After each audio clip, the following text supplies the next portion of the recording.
per hour. I have to do it like a damn job.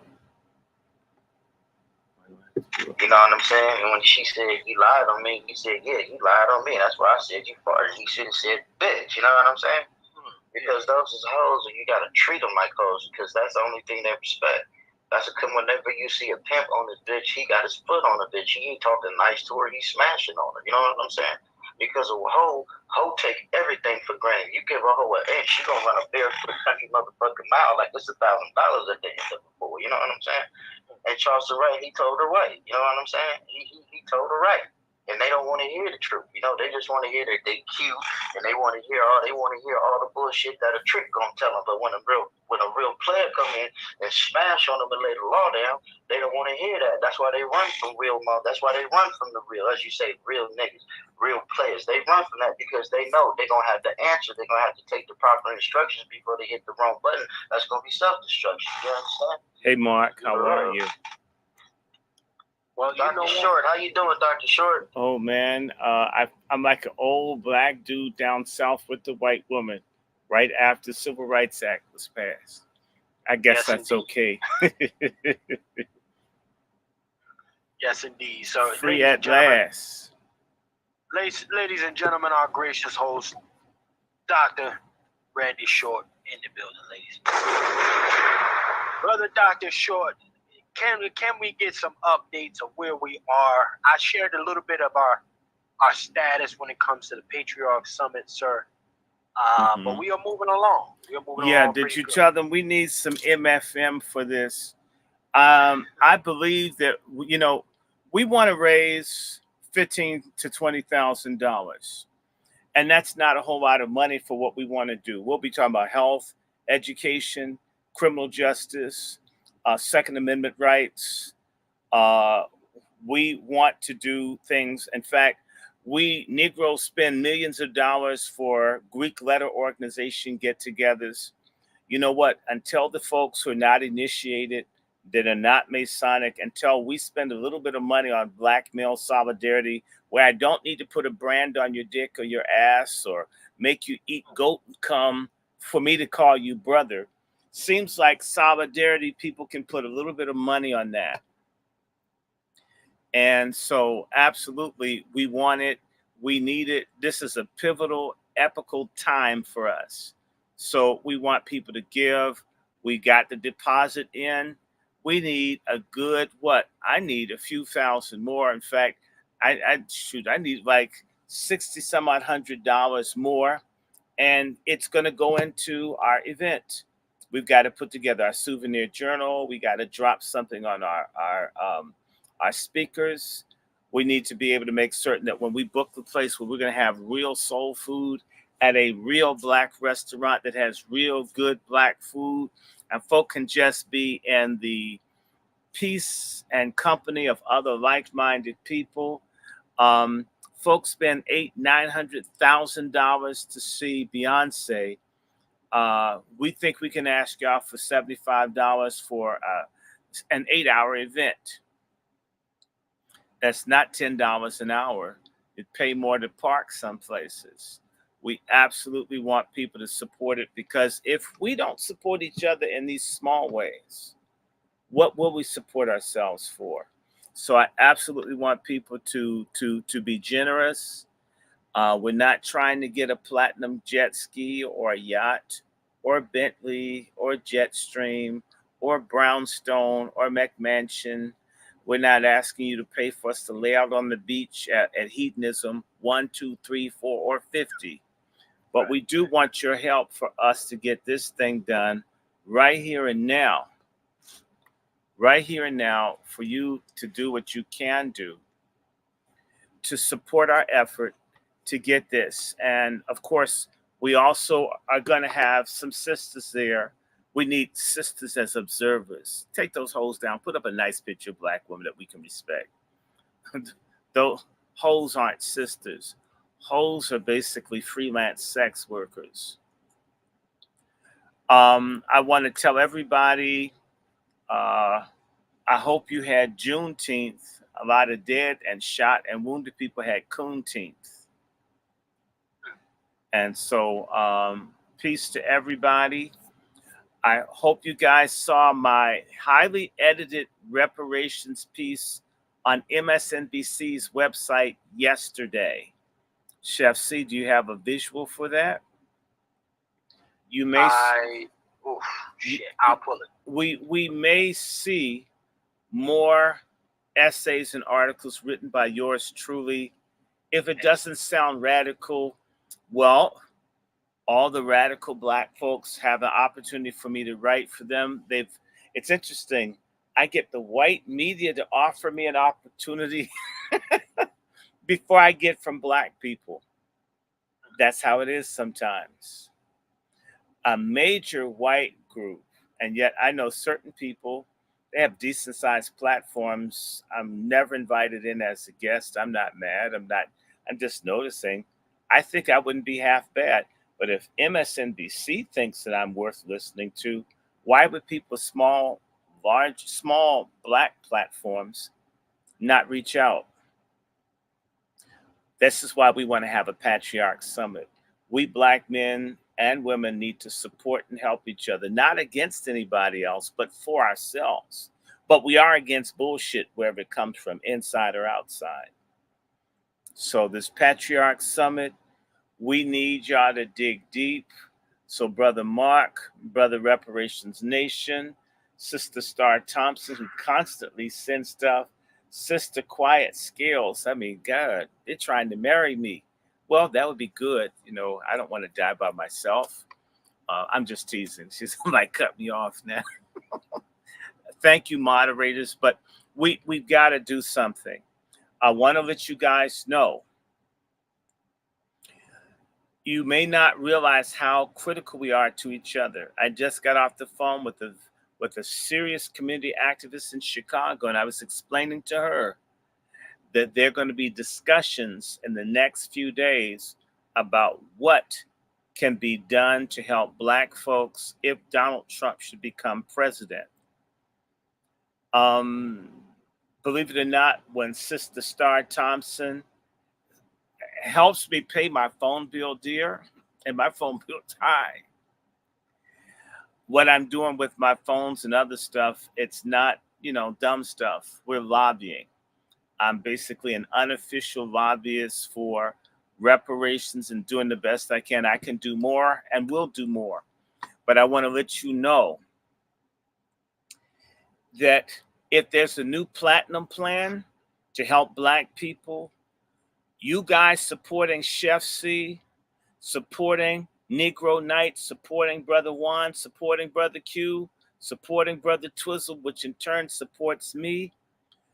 We're literally just a few of us helping each other have the ability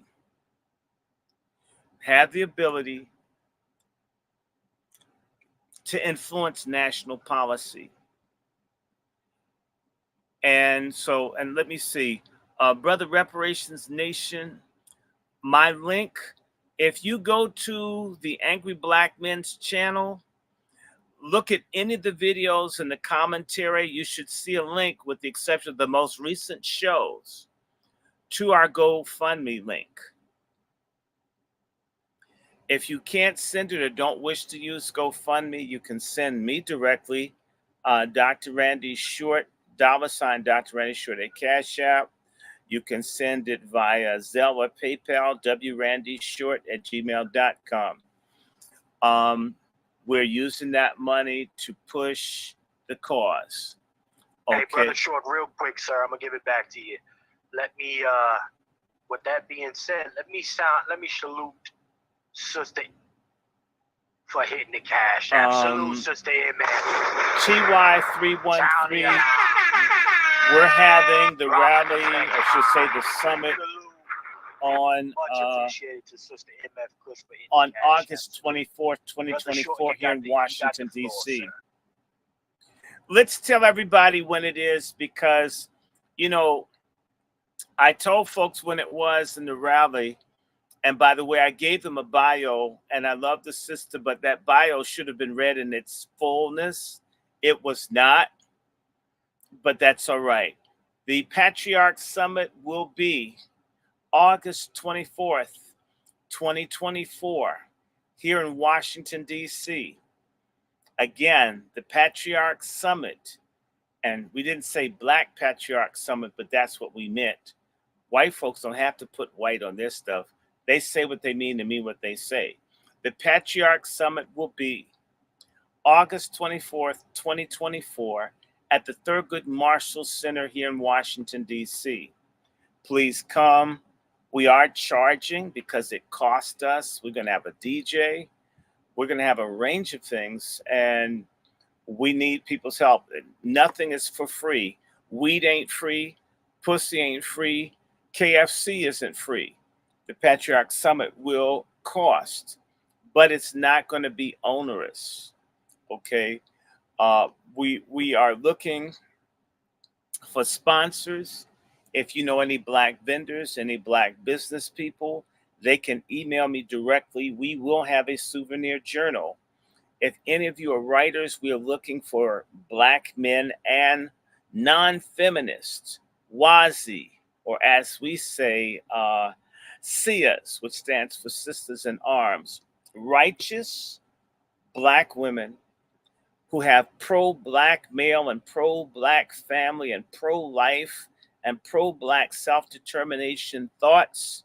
We're encouraging people to send Word documents so we can ultimately begin to put together not only our souvenir journal, but it is our hope to have an ongoing published journal that promotes true Black manhood, true Black family, true Black womanhood, and real Black business where you're not asking someone to buy from you just because you're Black. Buy from you because your ass is the best in the business doing what you can. We need your help. We need volunteers. We need people to help publicize this. Do not worry if you can't come to DC. Send a donation. And in fact, if you guys have a venue, start thinking about where in the country, once we have our first Patriarch Summit, where we can go and other communities, even if it's mini conferences, 20 to 50 people to begin to meet and network. We want to say this early on. We're not promoting any sexual confusion or gender dysphoria. We will not participate or have anything to do with that. I also want to say to all the people writing, people who write in the threads, my email is wrandyshort@gmail.com. Most Black folks that are halfway involved in the community do not make it possible for you to contact them. Inasmuch as my email is on the face of this StreamYard, it's everywhere. If you want to communicate with me, don't wait until I do a live. You could email me when we're not live. Are y'all hearing me? It's kind of, with all due respect, it's weird that I always share my email, but people only talk to you during the live. Do people need attention? I'm not trying to pick, I'm just saying. I knew not to call Dick Gregory at certain times because he's on the radio. I got his phone number because he didn't do email, and I don't think he liked texting. To reach me with questions that don't disrupt the flow of how we're doing it, you can always email me. I try to respond to most people. Again, it's wrandyshort@gmail.com. That is my personal email. I check it daily. Any particular questions or concerns, if you have any suggestions for how we can do the Patriarch Summit, if not this one forthcoming, if you got something to do with young men or boys, feel free to email. We are almost done, but we're open to suggestions for how to shape this program. If you make a suggestion of a guest or speaker, be kind enough to send their contact information, or in reality, you've made more work for us to do, for us to have to find the person and contact them. So think rationally. And if that person charges money, like a lot of money, this time isn't a good time for them to come. because a lot of folks, you have to get something, they decide to gouge. So, again, if you have suggestions, if you want to write an essay, if you're interested in purchasing something in our, buying an ad in our souvenir journal, and I would try to do it tonight, I'm going to have Chef C. He's the business person, I'm just visionary, right? We're going to put together our prices for people to be supporters, patrons, so forth, as well as what we'll be charging for our souvenir journal. I can put that together and we'll get this going. And I'm hoping that we get decent support from the grassroots. Because if we don't get into the habit of supporting one another, and then we go and we ask some people in another community, and they drop lots of money on us, way more than what we get from our own. This is how our Boule and other Black folks start deciding to betray us, because they take something great to their community and folks want to throw peanut shells at them. They go to people who don't like us but will throw money at you, provided you don't go too far to help us. People start going after the bag. So, again, we're on GoFundMe. It's a Patriarch Summit. Whatever you can do. I've got one. Chef C's got one. Wherever you send it, it's the same pot. We have expenses that we're doing, but I, again, want to say to you, there's a strong possibility that we will have cabinet level participation. We're talking about presidential cabinet level participation in the Patriarch Summit. And as well, we hope to do something as basic as have a poll, which we believe will be picked up nationally to say what we Black men want. It's time for us to step up, speak up, and make ourselves heard. On top of that, we will have some WASI speakers, Sister Star, Sister Quiet Scales. If you guys, if you ladies know some serious, hardcore, non-castrating, non-pork chop feminist Black women that are down for a fight, that are ride or die with the Black American man, please send their name and information, because we will be building a 3-part database. We want a database to find the serious Black men, however many or few there are, the serious WASI, warrior sisters, and we want to find some young Black folk, because in reality, I mean, hell, I'm 59. There's no guarantee I'll make it to 65. We must begin to train our young people. We don't want them too young. In fact, the older they are in terms of their youth, the better, so we don't attract pedophiles. We're going to have to vet these people. Please don't send us any freaks. I hate pedophiles. If you're a pedophile out there, you're worthy of death. Seriously. No, mine attracted my ass. You're a freak. Please don't send us any pedophile recommendations. We don't want them. I repeat, we don't want freaks. We don't want feminists. We don't want child molesters. We don't want one. And no, I don't believe in redemption or transformation for people that hurt children. Only thing transforms them is a mortuary. That's right. I said it.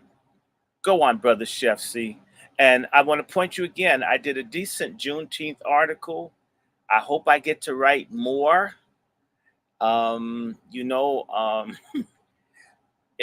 It's an interesting day when you see me in the mainstream media. It's an interesting thing. And Sister Quiet Scales, Sister Star, please share my email with other people. So put it up in the spaces. Please put up the GoFundMe if you can. Because, a lot of times we put this up, but it doesn't mean people will look. You guys will be amazed that I'll have all the information on the screen and they'll still ask me. And that's part of why we need to meet. A lot of our people, we've been dumbed down, where the information's presented and we don't move with it. That's a part of mind control. When you have access to do and know better and don't do it, it's because you've been duped into not using your mind. This is why they're bringing out artificial intelligence to replace natural intelligence. that you should have naturally. Let me stop here. Chef C, I hope I've said again, support us, the Patriarch Summit, August 24th, 2024, here in Washington, D.C., Thurgood Marshall Center, a Black owned venue. We'll be having some place to eat afterwards and a social place, a Black owned venue. Everything about this, for the most part, is amongst us, for us. I don't think we have any speakers that are not lineage.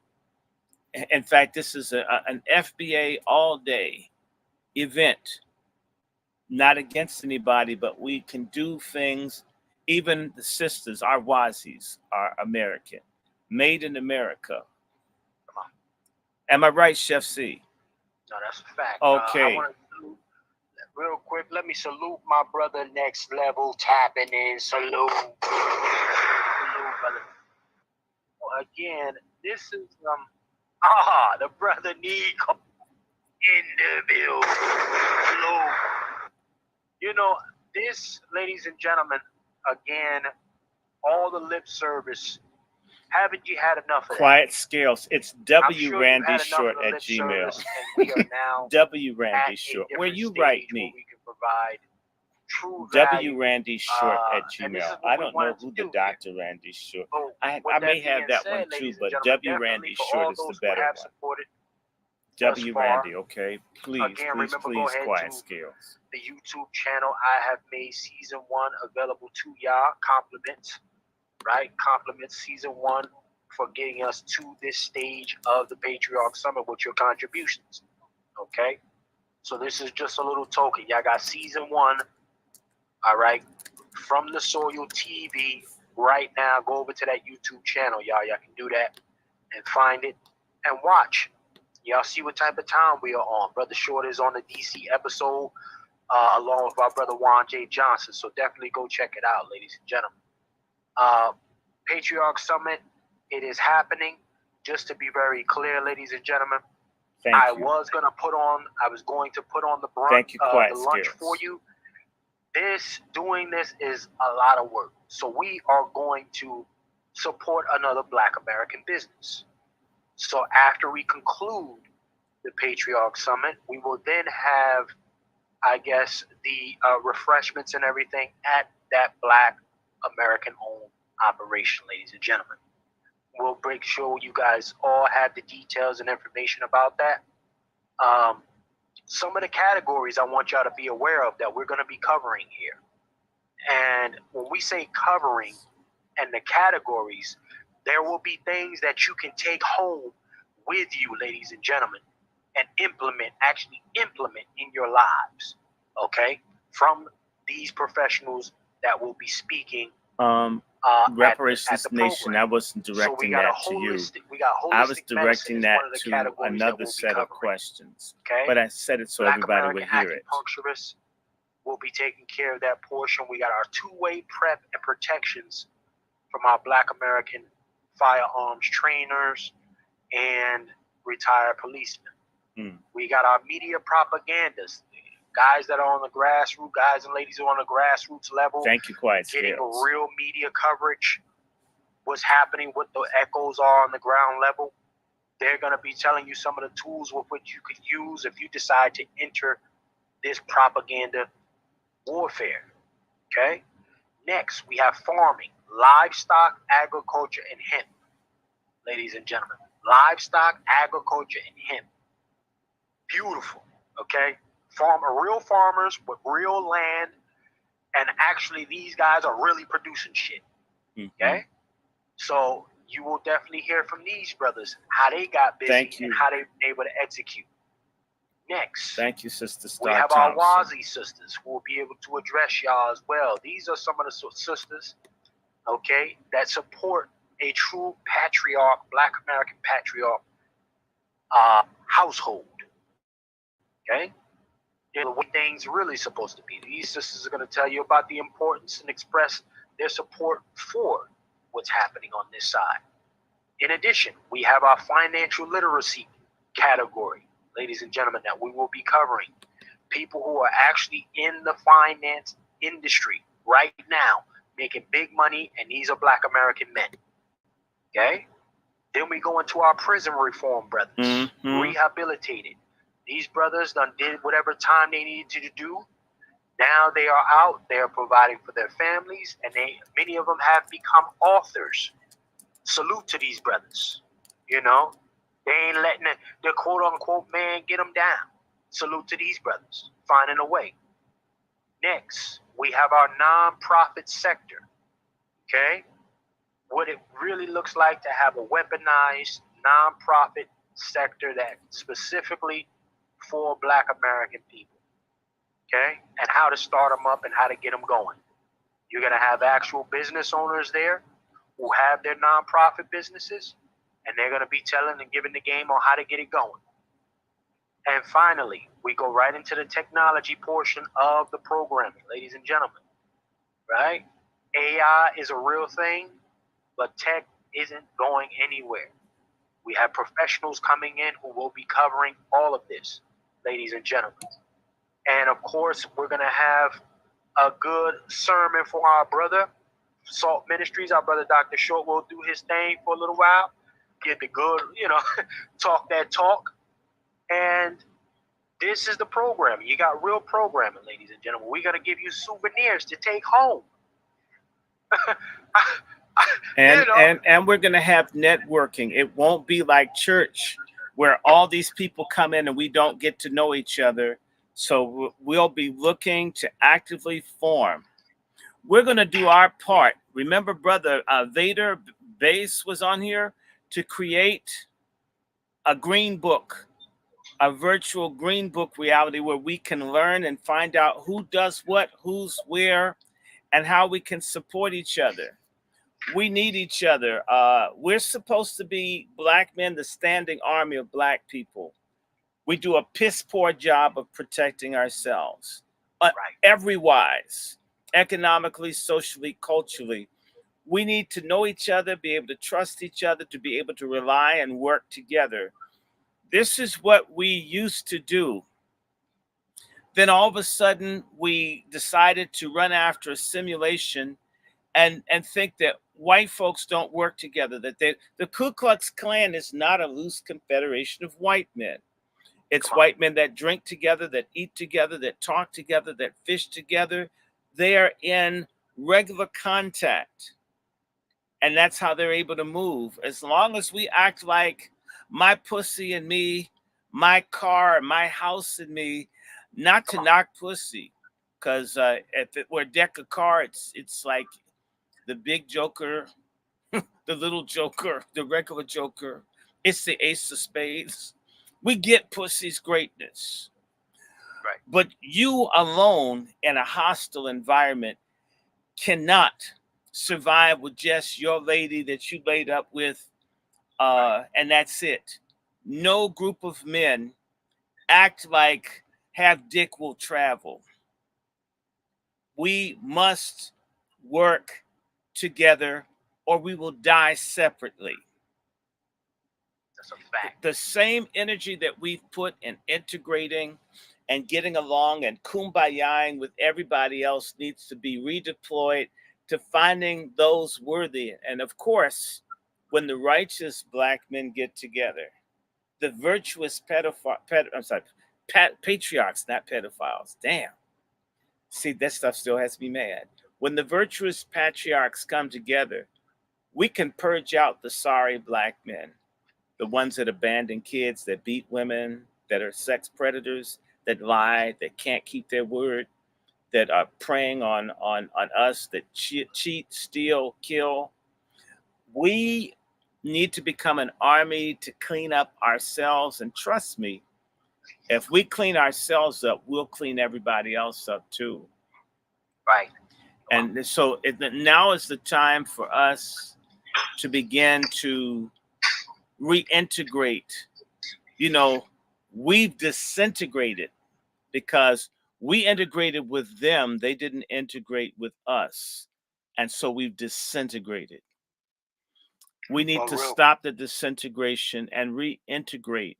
And I'll just tell you, why are Black communities unsafe? Let's just be real. Black men, rogue, typically bastard young black men with no fathers, with the stupid mother with the, quindecker, triple decker ass that has kids by the whole phone book. The real problem is out of order black men who screw out of order black women that make more out of order bastardesses and bastards that repeat the cycle that's killing us. Come on. Come on. And we black men are going to have to stop it. Stop being tricks and faggotists and bastard makers and start being fathers, leaders, brothers, and captains of community. We need to do that. Look, you set up a business in a black store, a black community. I'm sorry, I'm going fast.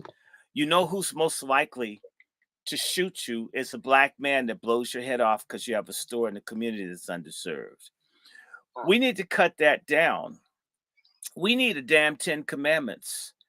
And if you mess up the community, we get your ass. You'd be lucky if the cops got you, if we got you first. We need to clean this up. We shouldn't have pedophiles going through our neighborhood like what happened up in New Jersey. They shouldn't have called the police. That man should have disappeared. We should never see him again. He doesn't deserve the grub that they'll serve in the jail. We need to let people know we're tired of this. You can't rape and prey on black women. We're tired of it. We're going to solve it. You don't beat your woman out in public. In fact, don't beat her behind doors. Why not leave? You have a side piece. Be with the damn side piece. Leave the other person alone.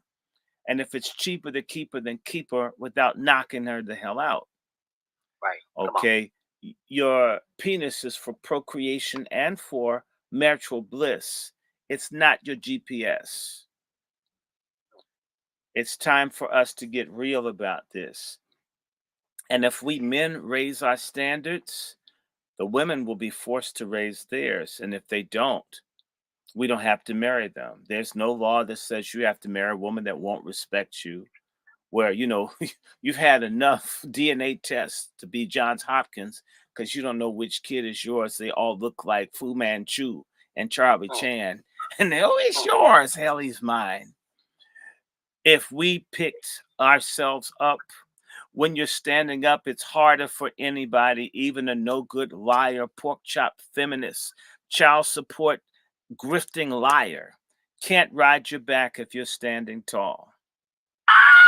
It's time to wake up. And it's time for us to be in the lives of our children. It's also time for black men to rebel against the bullshit in the child and family court system, family law, child and family services. We black men need to shut these people down, stealing our kids out of our homes. Right. We need to, instead of saying, man, you know what she did to me? I'd rather go to jail than pay that. So their brother's going to jail because they don't like the decision of the court, but we don't go and run to be judges or run the little racist ass judges that see every black family as a blockbusting opportunity.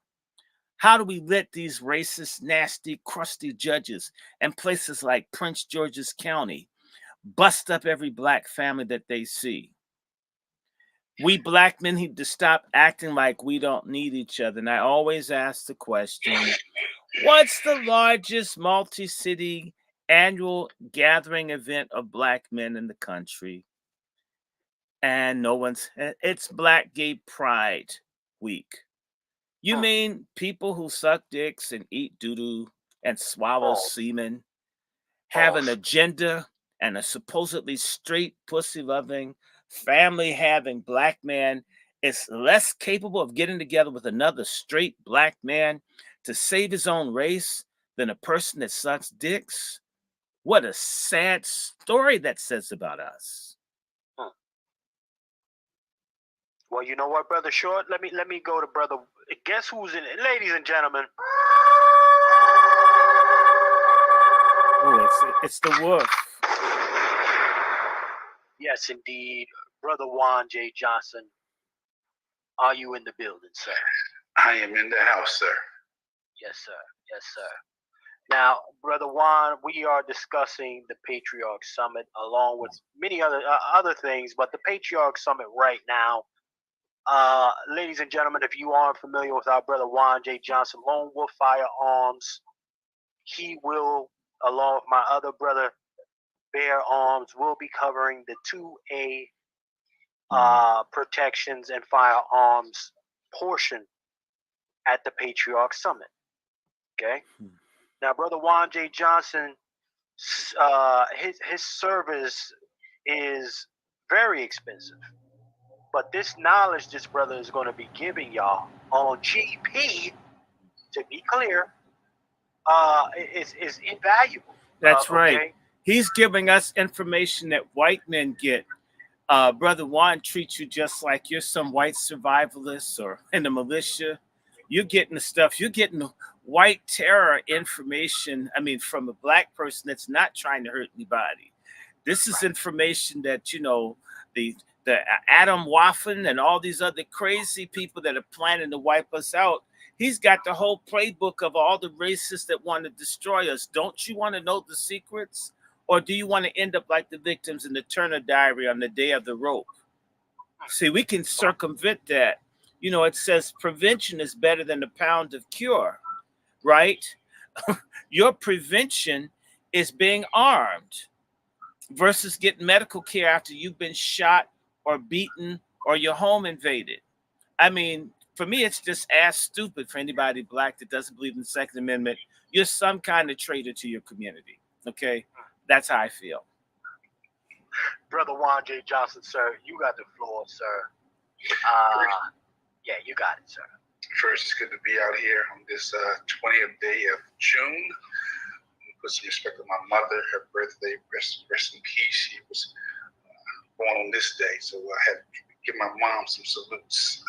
Salute to Brother Juan J. Johnson's mom, Juanita Williams. So just want to put some respect on her. But also, it's good to be back with the brothers again after that long week of reparations and our fellowship on that Sunday at that prestigious black-owned restaurant. Hopefully we'll use again. And just good to see the brothers.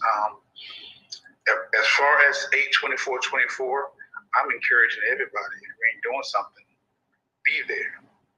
And if you're doing something, take a vacation day. It's just that important. Look, the time out for begging folks to do what they need to do is over. You need to be serious about yourselves, serious about your protection, your family, your friends, your communities, your neighborhoods, and maybe this nation. Yes, me and brother, what's that brother name again? The Brother Bear Arms. Brother Bear Arms. We will be doing a workshop on responsible gun ownership. You're going to leave that function, you're going to leave that summit with some principles, objectives that you can do the same day. Come on. It's not just talking. The time for talking is over. We're going to give you something that you can use that same day. We're going to go over the gun Reparation Nation. Put stuff in your hand that you can take with you and read. Ride it back home on a subway, on the plane, on a train. Okay? Give you some tangibles that you can take with you, that you can apply the same day. Okay? I'm looking forward to the meeting, to seeing your faces in that space, and just making this an annual, if not a quarterly thing. It's just that serious. We need you guys to be serious about the patriarchy.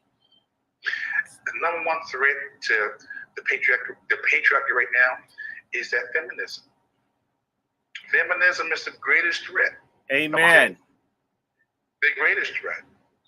And here it is. Feminism this is what I don't like enemy. about feminism. I hate feminism. In a nutshell. It's selfish. Mm-hmm. Baby killing. People watch this whole nation go down the drain, right? And then apologize. Come on. It's not about equality.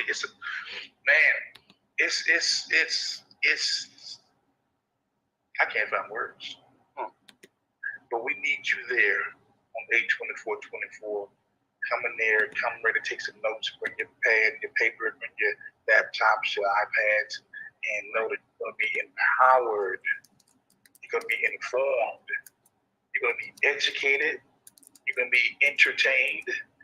But you're going to have some tools you can take back home that you can apply that same day for the rest of your life, forever. That's right. Okay? You know, and I salute to our brother Juan J. Johnson, ladies and gentlemen. Brother Juan J. Johnson, Lone Wolf Firearms, ladies and gentlemen. Let me share something just so we have a full understanding of how serious things need to be taken, ladies and gentlemen. Okay? Let's be clear about this. I don't know how many of y'all are familiar with this Venturis thing, but they have one of the guys. This guy is a conciliar officer for the U.S. Department, United States Department, y'all. And he getting gained. This dude knows. He's coming out and admitting personally that this great replacement theory thing, cats, it's not a theory. It's real. And the United States government is putting millions behind getting you up out the way. So when you talk about protecting your family, right, you definitely need to come to the summit, okay? Because this kind of game that y'all going to get from there, you'll definitely be able to protect something that's inevitably coming down the pipeline. Let's play this. Fair use. Mostly what most people do that will let you know criminals. The big issue for the hell for our region is migration. So we poured a lot of money into Central America. Like how much? $4 billion over 4 years. But now migrants are coming from elsewhere, like Venezuela. Somos de nacionalidad venezolana. Tenemos vuelo para Nueva York. Entonces le compraste un vuelo con Spirit. Sí. Por ende. Sí. Entramos con la cita de CBP1 por el puente fronterizo. So what is the end goal? Why are they allowing it? They want to change the government to the United States. So our aid goes to female prisons in Mexico. Some of that, yeah. I know it's a little fast, ladies and gentlemen, but the interviewer asked this person, what's the goal here? And the dude said straight out like this. Now, again, United States, he's the United States Department here. He said the goal is to change the demographics of the United States, a.k.a. get niggas about the way. Okay? And they're getting financed. They're getting all the way to the bank. And let's be very clear. In little less than 10 years, these same folks, right? Everybody that's coming over here getting all these giveaways. My family came here with nothing and worked hard. Huh? Just like all the other folks who give you the guilt trip talking about some pulling yourself up by the bootstraps. Well, they got giveaways. Huh? What? Homestead? Brother Shaw, give me some acts. Give me some giveaways that they got, sir. Chef, a lot of these people are involved in sex work, so they're pulling themselves up by their booty straps. Okay. I mean, they're here, right here on New York Avenue, selling ass, selling kids, with the city subsidizing it. Okay, so bootstraps, hell, booty straps. Tamales. Let's play a little bit more, y'all. Try your hardest to hear it because it is going fast. Oh, they're selling that ass. Yeah, you know, it's not an illusion anymore, ladies and gentlemen. All these people coming over here and nobody has any response for it, even from your Republican side. You better believe that all these folks is on the same type of time. Brother Chef. Yes, sir. I think the illusion is black people are like Walking Dead. That's the illusion. I've never seen a group of people who want to practice black group sex suicide like black people. I've never seen like no other group of people who practice black group economic suicide. And it's hard for them to believe that there are people who do not love them, who cannot stand them, who cannot stand us. Right. Mm-hmm. I mean, because they've been pushed this love your enemy, pray for them to use you. Hold it. Juan, Yes. let's just talk about nigger preachers, one of my favorite subjects. If nigger preachers practice so much love, why there's so many fucking different black church denominations? Why? Because the nigger preachers don't like each other. and they break off. They've got more division than cell mitosis and meiosis.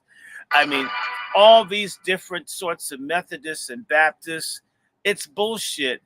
They don't love the next Negro with the congregation, and yet they tell you to love the Ku Klux Klan, the Nazis, MS-13. They don't mean that. The reason that these preachers are saying this is that they get money from the cities, city governments to help kill us, the same way they got money with COVID. Anybody telling you to love everybody and not telling you to love yourself, ain't talking to you about doing something for yourself, ain't complaining about homelessness or gentrification, is an enemy. Most Negro preachers are white boys that can hoop. Oh, sell out yourself. Trust white people. White people love you. White people gonna take care of each other. Oh, white people so good to us. They let us pick their cotton. Why'd we stop? But I'm gonna tell you something. They're gonna bring up some other people to make our burdens light. We're gonna have black and brown unity. Yeah. And they talk this bullshit. I mean, I'm telling you, you'll never hear black preachers tell the truth until they don't have gas to put into their big ass cars, till they can't pay for the chillers in their church, till they can't pay the electric bill on their ghetto cathedrals, as long as we subsidize these liars.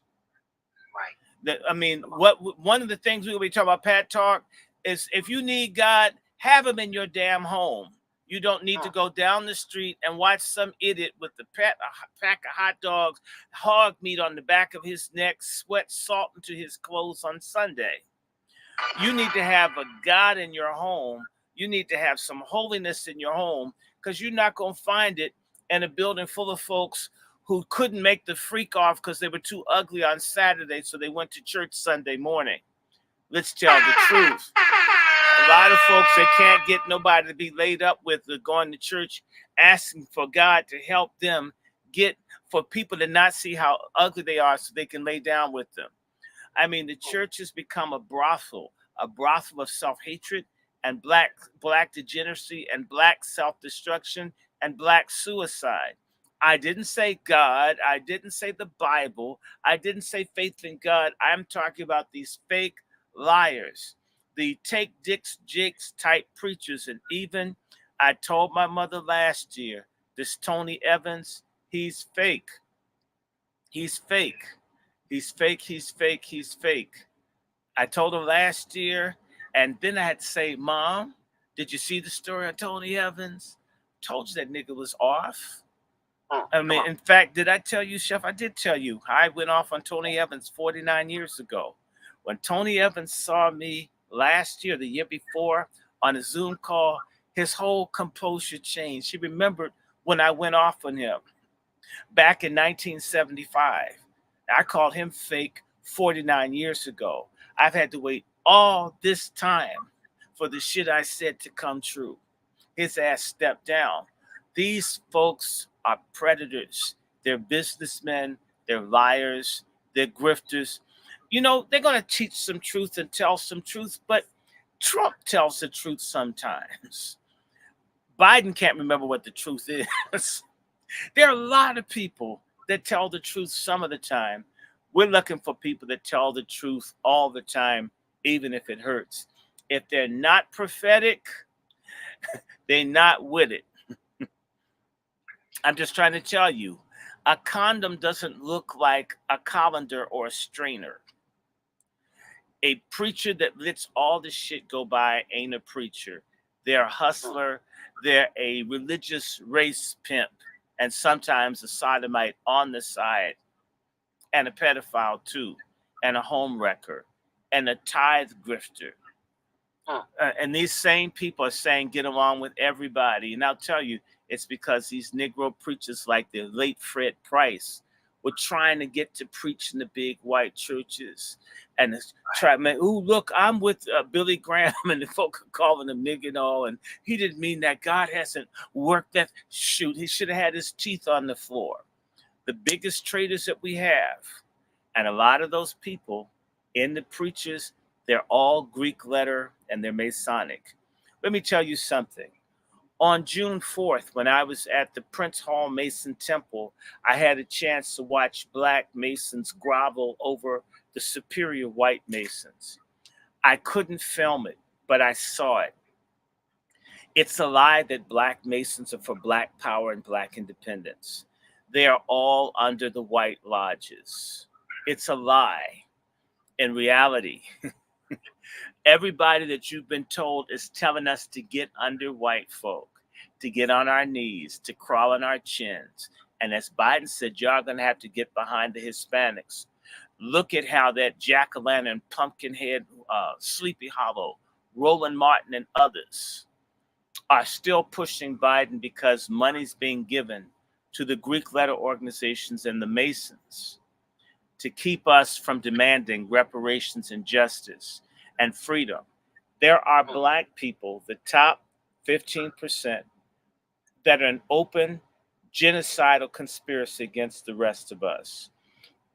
And until we come down and look at little ugly Maxine Waters, now that this white man's talking about cutting her head off, she's afraid. But when Black people were being burnt out of the district that used to be Black when she was in it, she wasn't involved. Black folks who weren't threatened but actually were being attacked and killed by Latin gangsters because Maxine Waters is basically an acolyte of the Mexican mafia.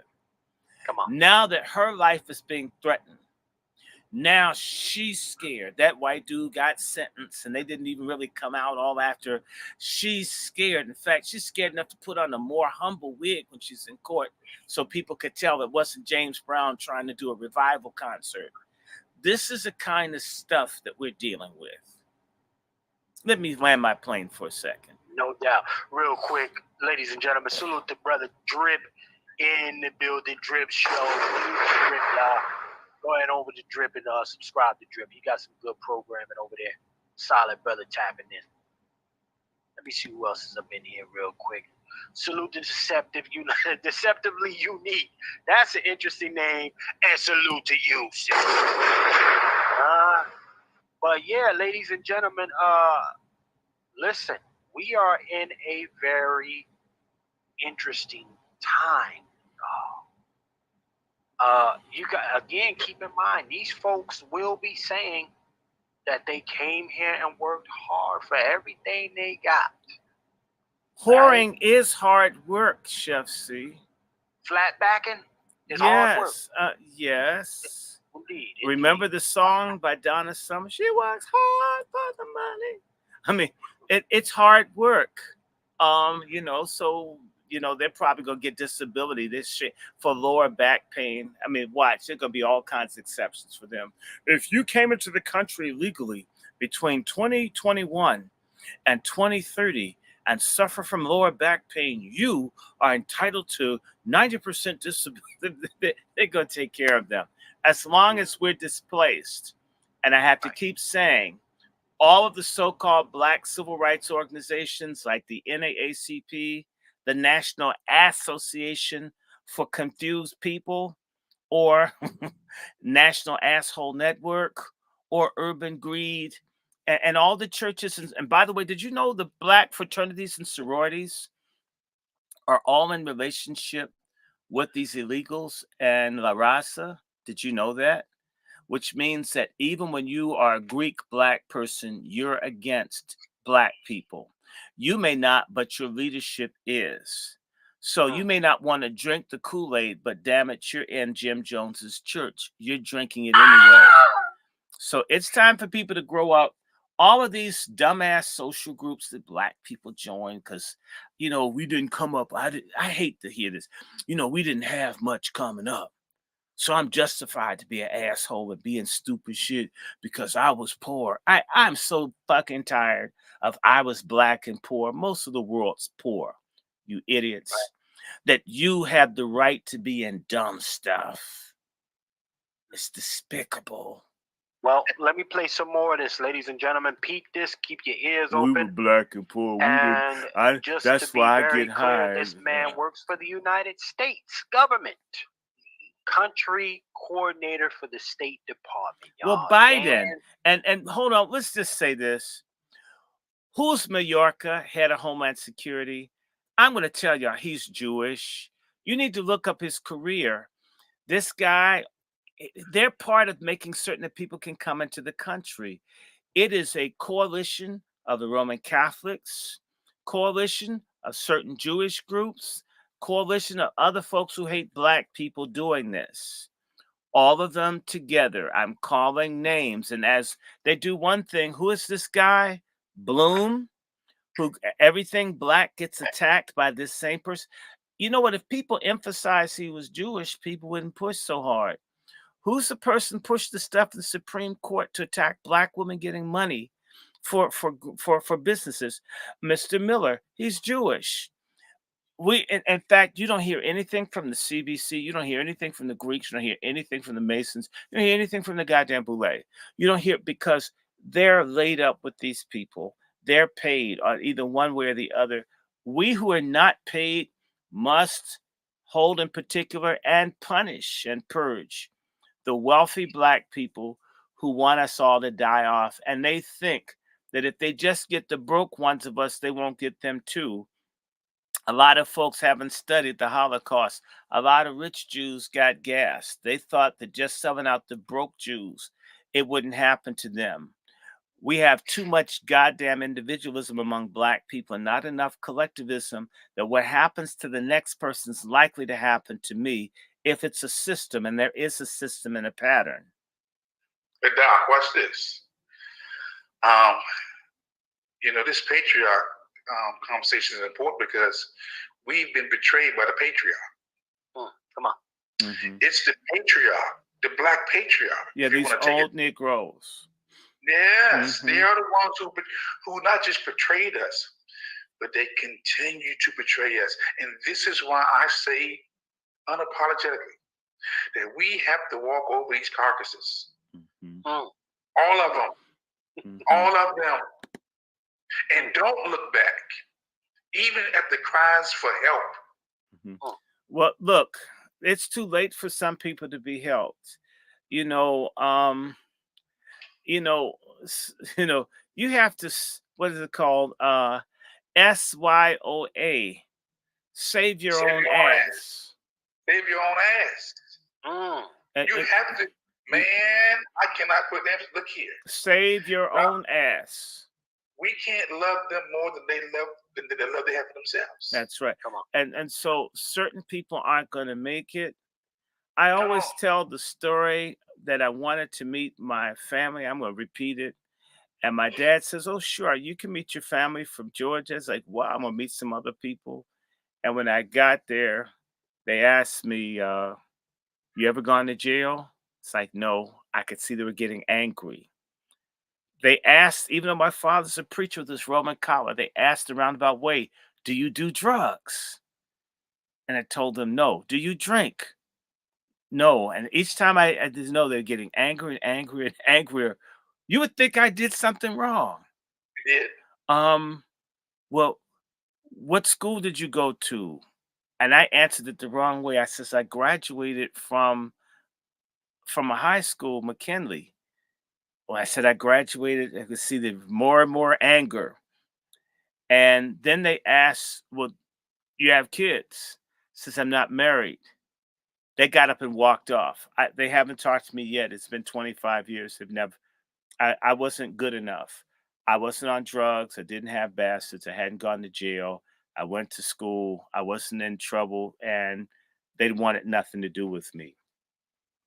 I would suspect, Brother Juan, that a significant number of those family members of mine have died in the period of time, but they had just no value for me or anyone like me.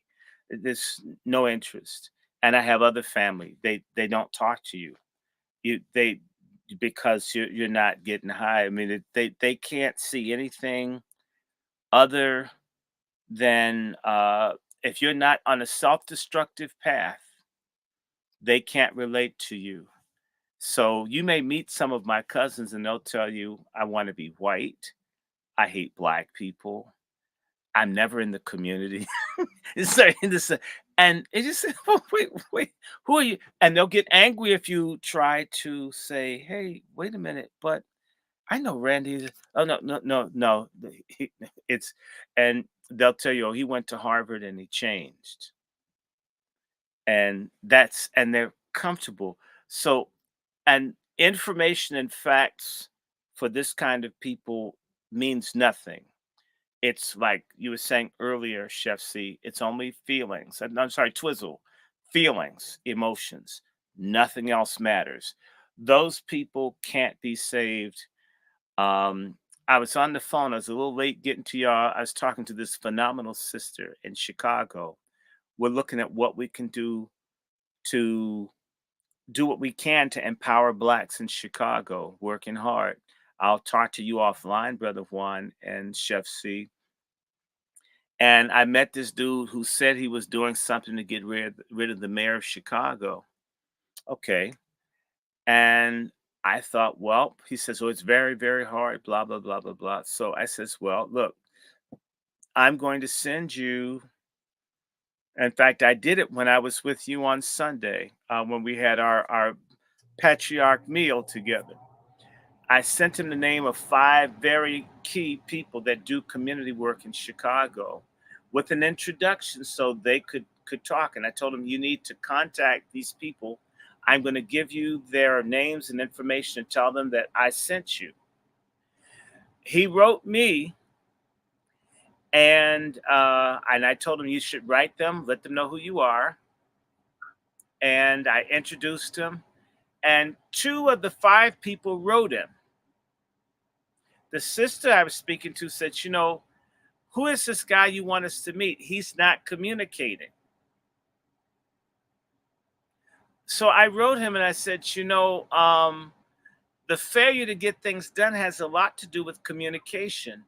If you don't want to communicate, then what you're working on is doomed to fail. They wrote me in turn and says, I was under the assumption that you were going to have someone call me, which is a lie. In reality, they're scamming in some way. And they got caught because my sincerity to get them real people, they don't want to deal with real people because they'll get busted in their game. So we have people out here talking about they want to do something, and in reality, when you put them around real people, they disappear, or in fact, they'll come back and blame you that tried to help them for not doing enough, when in reality, you need to wipe your own ass if you don't want to stink. The one good thing about getting a colonoscopy, now that I've gotten one, is you may have a sodomite open your ass up when you're asleep, but nobody likes to smell your open ass, not even them. They're quick to try to get the hell out of there, okay? Nobody likes smelling your ass. This is why we need to handle our own business. And people who lie and fake and scam, we're coming into a period now where everybody's being exposed. And not only are they being exposed, as for me, I have no problem having nothing to do with people if you show me that you don't have character. As one person told me, they tried to say to me, well, in so many words, I have to have protracted conversations with people that don't choose to get it. That's not very Christ-like. That's not very Christian. And I told him, oh, contrary. It's very Christian. Jesus said, shake the dust off your feet. Consider the dust shook. In other words, Jesus is saying, learn how to walk over the cadavers, like Juan's saying. People that don't get it, that don't want it, that can't be saved, won't join the movement, won't participate, gotta sell out, gotta be a coon, gotta be a degenerate, gotta be a predator, gotta be a pedophile, gotta be a hoe, gotta be a feminist, gotta be a fagonist, gotta be a coon, gotta be a niggling, gotta be a blackneck. Well, then damn it then. Gotta be a bastard maker, gotta be a child support grifter, gotta be a freak off freak, got to be a divorce court freak, got to be give your money to every other community freak. then your ass dies. And you know what? We'll be better if your ass isn't here. Get out of our way. Brother Juan J. Johnson, sir. Ladies and gentlemen, first and foremost, let me play the rest of this track for everybody. Listen here, family. Let's stay right where we need to see with this. The real Negroes are here, are coming. First and foremost, balls. The real Negroes are coming. Yeah, to like help train them up. Working with gender issues in Pakistan, so we're trying to recruit, retain, and advance more women in law enforcement. Hey, Brother And Rodney, we peace should be to spending you. the taxpayers' money in our country on this issue. Women simply don't seem to care about. Secretary Blinken, how close are you to him? 5 degrees separation. This is such a niche industry that flies under the radar at the average American person. People don't know what we do. Mr. Chairman, thank you very much to you, Ranking Member Risch, all the members of the committee, and thank you for the opportunity to testify today. He has briefings coming up in 2 weeks. He has briefings? Yeah, on the Hill about the FY 2025 budget request. And that's like with all the congressional people. Big issue for the Hill for our region is migration. Oh my. Stop migration. What are we doing to stop migration? He's not accountable for that, is he? Yeah, we do stuff for it. Oh, do you? Yeah. Oh, I didn't realize that. It's called the root causes strategy. Ooh, it's giving money to support and help people at where the origins of the migrants are, so they feel like they can stay there instead of migrating out. So it's Central America. It's what? It's basically Central America, like support and development. So we poured a lot of money into Central America. Let that percolate for a second. Your tax paper, ladies and gentlemen, your money. And it's definitely black people's money because we pay taxes and don't see any improvement. Taxes is basically a fraud against black Americans. We pay in and we don't get.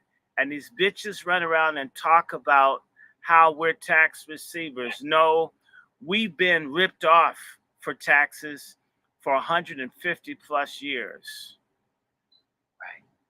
Right. Ladies and gentlemen, this is highway robbery. But you know what? Listen, a good amount of us sit there and just take the shit. Balls. Mm-hmm. You know, so let's play a little bit more of this though. This is what's happening right in front of us. Like how much? $4 billion over 4 years. It's like a lot of money for those places. That's a lot of money. Is it doing anything? I think for them, yes, but now migrants are coming from there. Like Venezuela, so we're like, oh, this would solve that problem. Oh no. So what does he say to that? That looks bad for the administration, doesn't it? Yeah. Oh, it looks bad for any administration. So no one solves migrants. It's like, Let me say this, family. Let me say, hold on. Is Twiz? Is you in the building? Because Twiz. He's in California. He's facing this stuff harder than anybody. Twiz, talk to me about this, family. How does hitting home for you, family? Come on. It's destroying up here. You heard what he said. No one self-migrate. So what that means, they're getting the incentive to come here. And not only that, who's been doing all the so-called crime related to these little white girls? People from Central America, Venezuela, Panama, all around there. So it's kind of like they're telling on themselves. And like Brother Juan J. Johnson, a military man and a man who's very fluent with military tactics, you can see this coming. You know what I mean? It's like we got the high ground and we can see the play that they're playing. This really is the great replacement. But I'm going to say like this, what got my eyebrows raised and what got me standing up as attention is what's next for black people. You know what I'm saying? Because here, they're bringing all these immigrants over here. They have to house them. They have to feed them. And they have to employ them. You know what I'm saying? And up here, it's hella black people losing their jobs and their homes. So basically, what's next? You know, everybody is getting attention. Everybody is really now starting to pay attention to what San Francisco did when they elected the board of supervisors. She got elected to the head of elections. She's in charge of all the elections in San Francisco. So whoever get elected, she has to approve it. Now everybody's getting brought to the attention that one, she's not American born. Two, she don't speak English. And three, she's an employee of Pink. You know what I'm saying? Now everybody's starting to raise fuss at that. And as you see on my page I posted earlier, they're going after the city of Oakland mayor right now.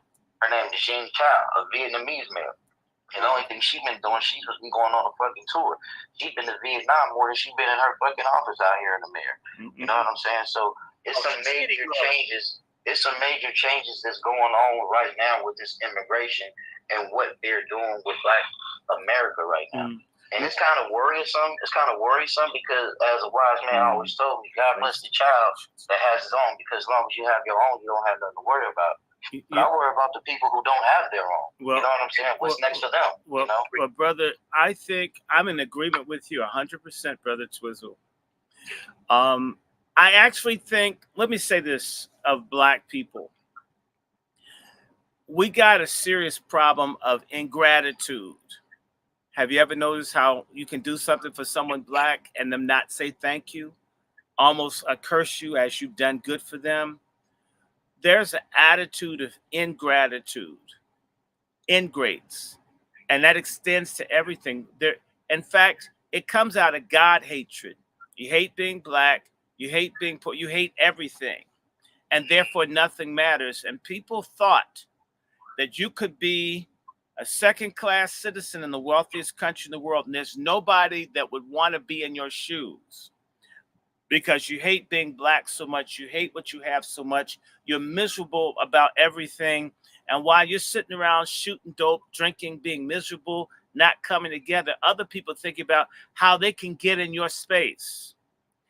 These migrants, as unpleasant as they are a blessing to some of our bottom-feeding Black folk who you can't get to vote, who you can't talk to, who have to try every new drug that comes out, just any kind of order they say no to because they've been Black and held down.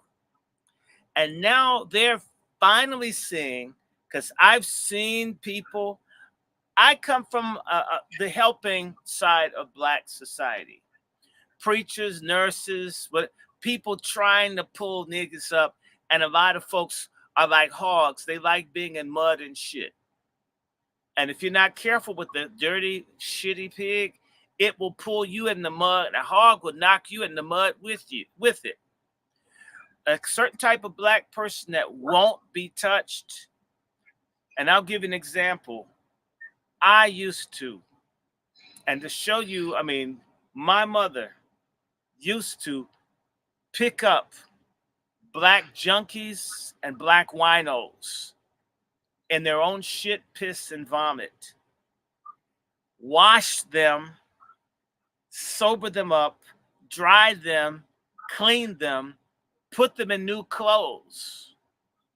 And some of them would go right back and shit and vomit and piss all over themselves. Because, and so we got, I'm sorry, we got to deal with sin, Satanism, Luciferianism, defeatism among Black folks who will not be saved, get people off of dope, and they run back to the dope game. Oh, yes, they will. Some. And we spend too much time saying racism and justice, which all is true. We've allowed that to blind us to the fact that some people are fuck ups that are going to be that way no matter what we do. 1 second, Brother Short. 1 second. Scared to death Negroes. Go ahead, Brother Short. You got the floor. People that will not do better, will not allow. And those people will be eaten by the migrants. In fact, it's time for there to be, because racism doesn't scare them, nothing makes them wake up. These are the kind of girls that take the celebratory pictures of getting the abortion. Just nothing that gets to their brains.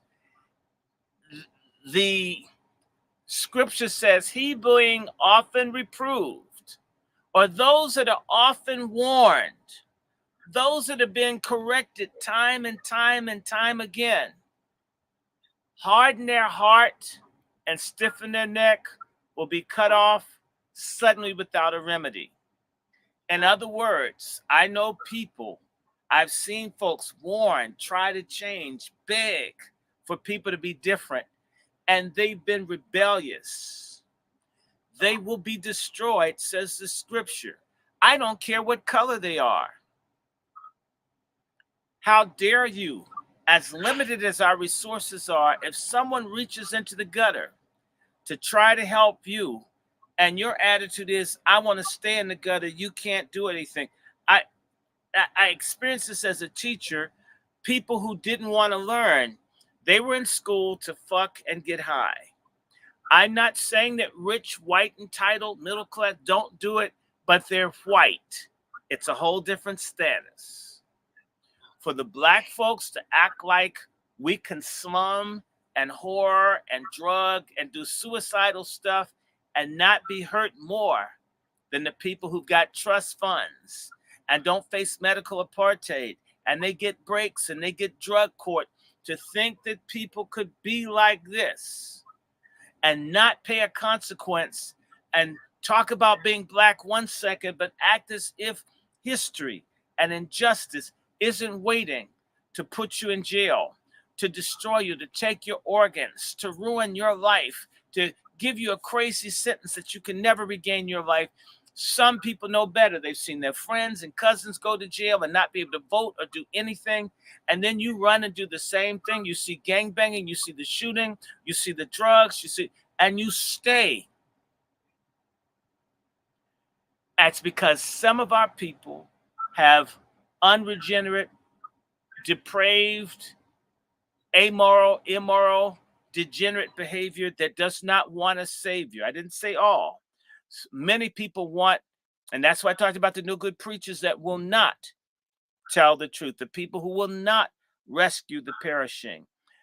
I'm on them, and I'm also on the perishing. If you don't want better, then you won't get better. I'm going to tell you one more story. Up the block above my block, there's a guy named Geraldo. I think Geraldo's in his 30s or 40s. Geraldo and his friends, I guess on the weekend, smoke weed all weekend long. The sad thing is, maybe 20, 30 years ago, when Geraldo was young, Geraldo and another friend, as an older black, followed me home, got my briefcase, came to my house. And I didn't want any problems. I'm not a predator. I don't want to hurt anybody's children.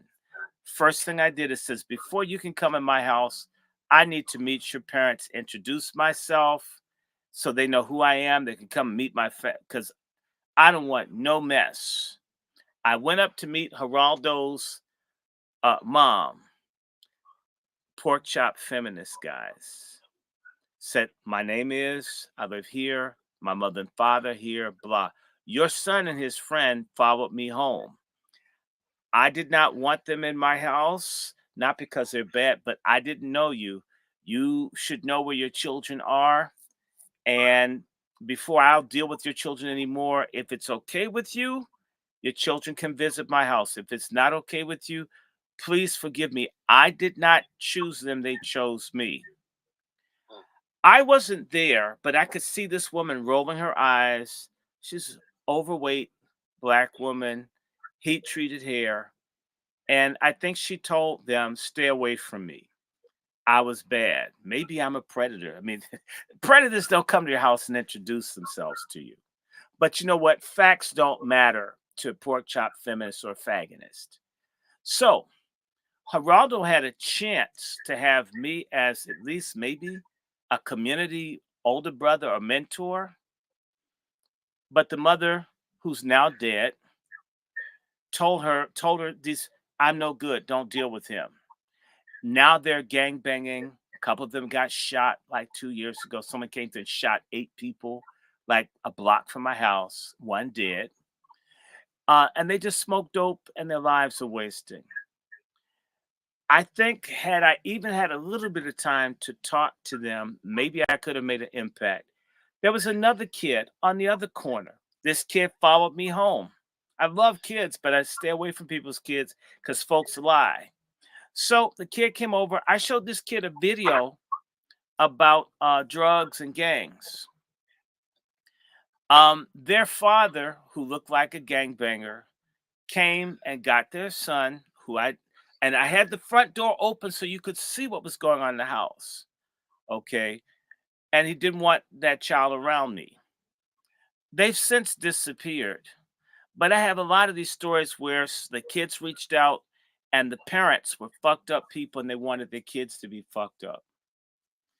And anybody that could help their children, I'm just saying to you, a lot of black women and a lot of black men destroy their children. I've watched it. And so they do, and so once the kids are a certain age, or the parents raise them wild, it's, I don't know, unless the hand of God touches them, they're gone. Sometimes it's intergenerational. It's sad. I've got a family 4 generations deep of junkies. We're right here. My parents worked in drug. If they wanted better, it was here. They've elected to be junkies. They've elected to be weed heads. They've elected, there are other people, there are ways how you could get out. We have to understand that a lot of our people have made peace with sin and shame.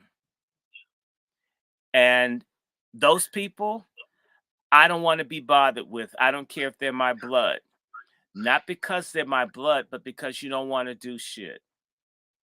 Okay. And there's certain type of people, they can only get along with you if you're smoking phencyclidine, angel dust, or love boat.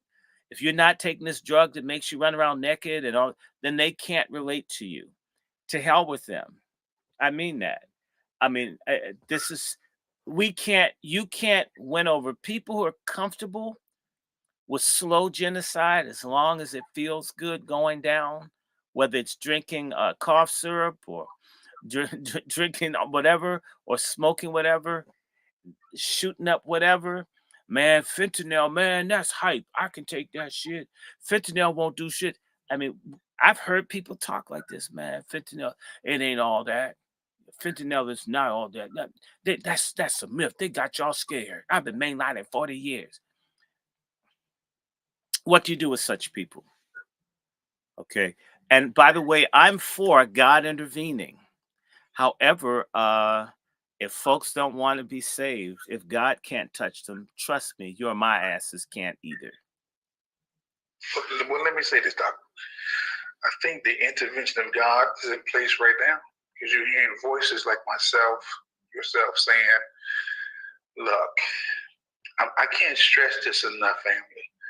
I've given the government, the police department, almost 30 years of my life. Okay? And I don't have to do this. I should be like the typical retired officer who just chill, enjoy his life, and just go off into the sunset, just chill. I gotta do this. Look at white women on the beach. I do this because I have a genuine love for my people. I do this because I know that we're in trouble.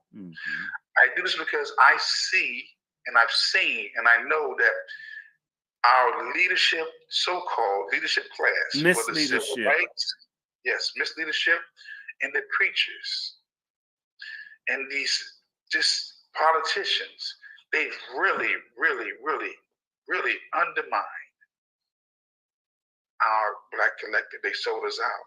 And me in good conscience cannot just sit back and say, you know what? Well, I'm gonna just do me. Now I can do this, but I won't do it. And so, again, I need the people very serious about knowing and understanding. I need to get into your head that there are people out here in this world, they are imagining a world without you and your family. Forget about the collective. Think about you personally. There are people out here who can't wait to see you dead, who will walk over your carcass, and if you was on fire, they wouldn't piss on you. Okay? And you need to know this. It's just that serious. I mean, I go inside these spaces, I listen to the conversations, and the utter contempt that they have for us as a collective, man. I need y'all serious. Dr. Shore need you serious. We don't know how long our voice is going to be out here doing this. Chef C is serious. Brother Twiz, we don't know. Okay? Because, again, I'm not no agent. You can look at my views, my subscribers, you know that I'm not no agent. They don't want this voice out here. They don't want this out there. Because I'm not just talking, I'm training, teaching. Mm-hmm. Give them the resources and information you need to defend yourself. I know what they're doing. They will give you a license to carry a gun, but they won't show you how to shoot it. Listen up. It's just that serious. I need you to, if you don't hear nothing else I say, just remember this. There are people out here from all these ethnicities who can imagine a world without Black Americans. Yes. We're dirt beneath their feet. Actually, we're the smegma in their foreskin. In spite of our sacrifices to get them here, we advocated for them to be here in the 60s, and they're here. There was no great migration coming to America before the 60s. That's right. There was no great migration of foreigners coming to America before the 60s because we were white America's secret weapon. We've always been a secret weapon. They're moral conscious, okay? Then we advocated for everybody to come, and they came, and look what we get back. Content. Like we owe them something. Man, I couldn't go to another country and speak bad on their people the way they speak bad on us. Not on my watch. Come on. Not on my watch. Scared to death Negroes are my enemies. Yes, indeed. You know, listen, listen. I think it is necessary that we play. You know what? First and foremost, let me skip to this. This is what people came here for. Ladies and gentlemen, have y'all been following this? Your girl rapper out here, ladies and gentlemen, the rapper Remy Ma. You know, we're trying to figure out, we got to understand, is it patriarchy, the absence of qualified patriarchy that caused the raising of this serial killer of a child that she put out there? The guy's a murderer. Her son's a murderer. Okay? And I just got to say, you know, qualified patriarchy, are we being driven from the homes? Reduced to the sperm donor thing that they like to shame us? We've always been sperm donors. You know? And now you got Remy Ma, and people are actually, you know, playing the banjo for her. Don't blame her. No. But any other time, see, she gets a pass. And this is why I want to call this out, because she gets a pass, ladies and gentlemen. Right? Being a shitty parent, because that kid came from you. Right? We could just how quickly people are here to say, oh, white folks spawned that devil. Well, Remy Ma spawned this murderer. Mm-hmm. Okay? And we got to make it make sense, because this same Remy Ma that we're talking about, this lady's having a midlife crisis. She don't know if she refuses to count the years to her real age because she spent them in jail. Mm-hmm. Okay? Delusional nonsense. A lot of chicks like this are the same type of females, ladies and gentlemen, who get bent over by young boys because they still want to be hot. Chef C, Did you know that the thong doesn't fall far from the ankles? Sir. If she's not shit, then her child won't be shit. Come on now. Again, the thong doesn't fall far from the altar, from the ankles. I mean, so why would she was in jail, why wouldn't her son be a murderer? I mean, it makes sense to me. It seems like a progression. In fact, he's taken it up a notch. And what was she in jail for? Was she in jail for attempted murder? And was he more successful than his mother? Well, let's read on it then, sir. Let's get some context for the family. If you can mute your mics, gentlemen, because I'm getting back noise, mute your mics. Let me read on this so we can get some context for the people. Jason Scott, the son of rapper Remy Ma, was arrested on a first-degree murder charge in connection to a 2021 fatal shooting in Queens, New York. Fair use by the Copyright Act of 1976. It's by NBC News, y'all. Okay, let's keep on reading this. Scott, 23, ain't that some shit?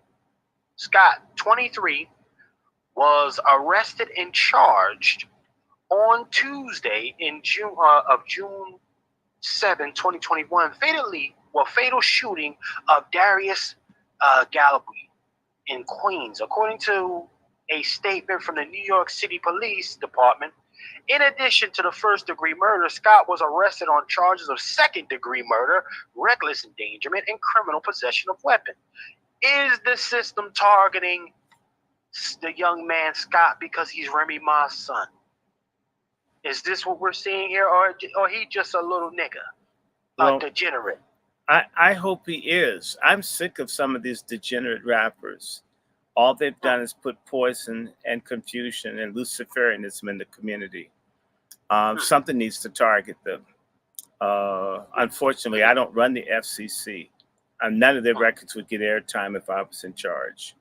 In fact, they wouldn't be able to work at Burger King if I ran things.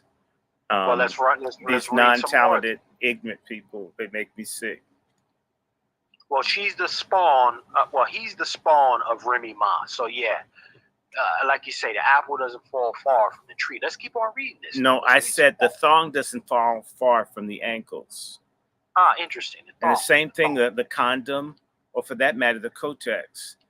In fact, that may fit him better, the suppository. Let's read some more. A representative for Ma and her son released a statement saying that there were very serious, unfounded allegations made against Scott. Remy Ma wished to address this situation personally, but has been strongly advised by our office not to say anything publicly, as most people in this situation are, as the case is still active, the statement said. To be clear, Jason Scott is innocent and Remy Ma is committed to proving his innocence and fully supporting her son during this time. Scott has not yet been arraigned on the charges, and court record were not available as of Thursday. Okay. A second suspect, Richard Sweargart, was also arrested on a murder charge in the case. The NYPD said a public defender for Sweargart did not immediately return a call requesting comment. Okay. According to police, officers responded to calls of shots fired at 148th Street and Rockaway Boulevard, which is outside John F. Kennedy Airport on June 7, 2021. A 47-year-old man, later identified as Galaby, was found with multiple gunshot wounds to the head and chest. Okay. He was taken to Jamaica Hospital Medical Center, where he was pronounced dead. Okay, well, deleted, excuse me. Local news outlet QNC Scan reported at the time that Galaby was seen arguing with two men before shots were fired. was named as one of the 54 defendants in the New York Attorney General's Operation Heatwave in 2020, November 2020. A law enforcement bus focused on 3 drug trafficking rings. Oh, so you got druggies, Remy, and you got certified killers. You raised a certified killer and a drug lord. Okay, I got it. Anyway, let's continue. He was accused of being a narcotic source of drug operations in upstate New York. The article was originally published on NBC. Now, ladies and gentlemen, oh snap, salute to my sister DW in the building. Salute to DW, sister D. But yes, brother Juan J. Johnson, sir. Brother Dorf L, thank you, brother, for helping This got out. you all over it.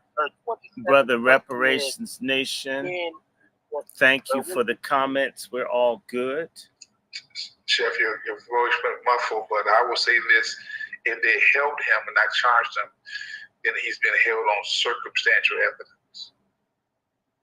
Not enough to charge him. So somebody that's named him, or they maybe caught an image of him on some type of camera, but they holding him for some questions. But if he hasn't been charged, it's circumstantial evidence. Okay, circumstantial. So innocent until proven guilty, essentially. Sir. Innocent until they got enough information to charge him with the crime. I see. Well, understood, sir. Understood. Okay. Ladies and gentlemen, you heard it first from Brother Juan J. Johnson, experienced police officer, 27 years. Okay. But you know what? We got to hear something from Remy Ma now. I think it's important that we bring up Remy Ma. And she's got a few things to say. You know, Remy don't like people going for her. You know, she wants you to be careful about what you say. You know, you laugh and you're doing all these other things. Ha ha, kiki. And, you know, she wants you to be careful about the things you're talking about, family. So let's go ahead and hear what Remy Ma got to say about this murderous child that she raised. Salute to Remy Ma. Be careful who you laugh and joke at because of these situations, because you might find yourself in that same situation. That's just the way God works. God? Is God in the killings here, sir? I just, you know, listen, is this our fault? It's our fault, the patriarch fault, that Remy Ma has raised a authentic menace to society, gentlemen? You know, I'm going to say this, and I don't care how. You know, the birth control pill was one of the most stupid things on the planet, not because of the pill itself, but the people that use the pill. Folks have treated the pill as if it's a magic bullet, and that I can hoe and slut as much as I want if I take the pill. And it has made women 100 times dumber today than they were 70 years ago. Well, women aren't classy or choicey. They figure they can weather anything if they're taking contraception. They can be wilder than the nastiest man. Be careful who you laugh and joke at. Well, I mean, I'm laughing at you, and we should laugh. In fact, if it's bothering her, what she really should be upset about is all the pollution that they call music that they've been putting out in the community for years. And so, you know, the birth control pill users, a lot of them are stupid. They think that there's a way that they can do anything that they want, sleep with whoever they want without the consequences of childbirth or conception taking place. And then I guess the kids raise themselves somehow. And they have, and this has been going on for too long, that children haven't had families. In fact, we don't have this conversation. I'm going to tell you why. Let's just venture off. You know, a lot of folks spend a lot of their time defending their whore ass mothers. I'm just going to call it what it is. Now we're And gonna go there now. Let's go there. she did the best she could. No, she didn't do the best she could. The best she could was to wait until that person was married and you had legal papers. Therefore, he'd be compelled to do something or have to run. But they're not doing the best. If they're on the pill and they're whoring, they weren't doing the best they can. Now, bitch was born like every other one with 3 million eggs with periods. I mean, you got blood coming out your cooch every so many days. You know that you can be a parent if you're sleeping around. You choose to have sex with strangers when you're on your period. Then when you get pregnant, you don't know how. Or you take your birth control pills that you trust more than Jesus intermittently. We're not talking about fasting. If you're going to be a slut like that, then you have to maybe double up on the bitches like Tic Tacs. But that's not what these folks do. And they pick the sorriest of men to lay down with. And nobody can tell them that please not him. I've seen folk beg. And these rebellious, Jezebel spirited women pick the most wicked, irresponsible, non-husband material, non-father material of all times. And then the people say, well, you know, my mother, she struggled. She did the best she could. No, your mother didn't do the best she could. She got a whole consolation prize called a bastard. Your mother did not do the best that she could. She did the worst that she could. Come on. And then you got here. And everybody covered up. And if you had a grandmother, she took care of you so she could continue to go and screw and act like she's not a mom.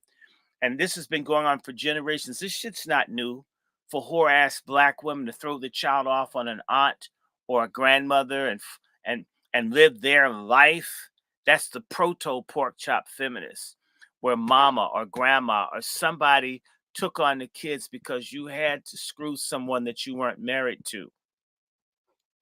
And it used to be, now that generation of women, they're wearing booty shorts and getting butt lifts. And they got eyelashes that are bigger than the wings on the Boeing airplanes that keep crashing. I mean, let's be honest. There's no longer an infrastructure to help take care of and rear the bastards of pork chop feminist hoes. And as a result, these kids, I mean, you know what Hooked on Phonics for those kids is? Are those games that are violent. That's their Hooked on Phonics. I have friends that are teachers. The kids don't even know the shapes. They don't know primary colors. What the fuck are these whores doing? Won't put the kids up for adoption? Okay, I've seen this. People, it's their kids. They treat, in fact, children to these women is a grift. It's SNAP. It's WIC, it's Section 8, it's school lunch, it's Medicare, Medicaid. Children are basically a grift. And the grift is that as long as you're not forming a family with the black man, we'll help you. And it's interesting. When black folks had 10 and 12 children together, they did better with the man in the home, even if they struggled, than they are with 3 children with 1 woman with no man. Let's just come out and say it. Women fuck up as parents if they don't have a man around. Most of the time they fail, even when they're good people. It is not the same rate of success as if you pick a good man. And for all the women that don't like it, I don't give a damn. When you deliberately pick a drunk, sorry ass man that you don't have a conversation with, like women that don't like men that communicate, then 10 years into the marriage, they're mad he doesn't talk. You picked the nigga that had the vocabulary of Lurch from the Addams family that doesn't talk. Now you're mad he doesn't talk. The single parent family is a disaster. It is a failure comprised of failed adults. Now, we're not talking about the woman that got that was married and the man left.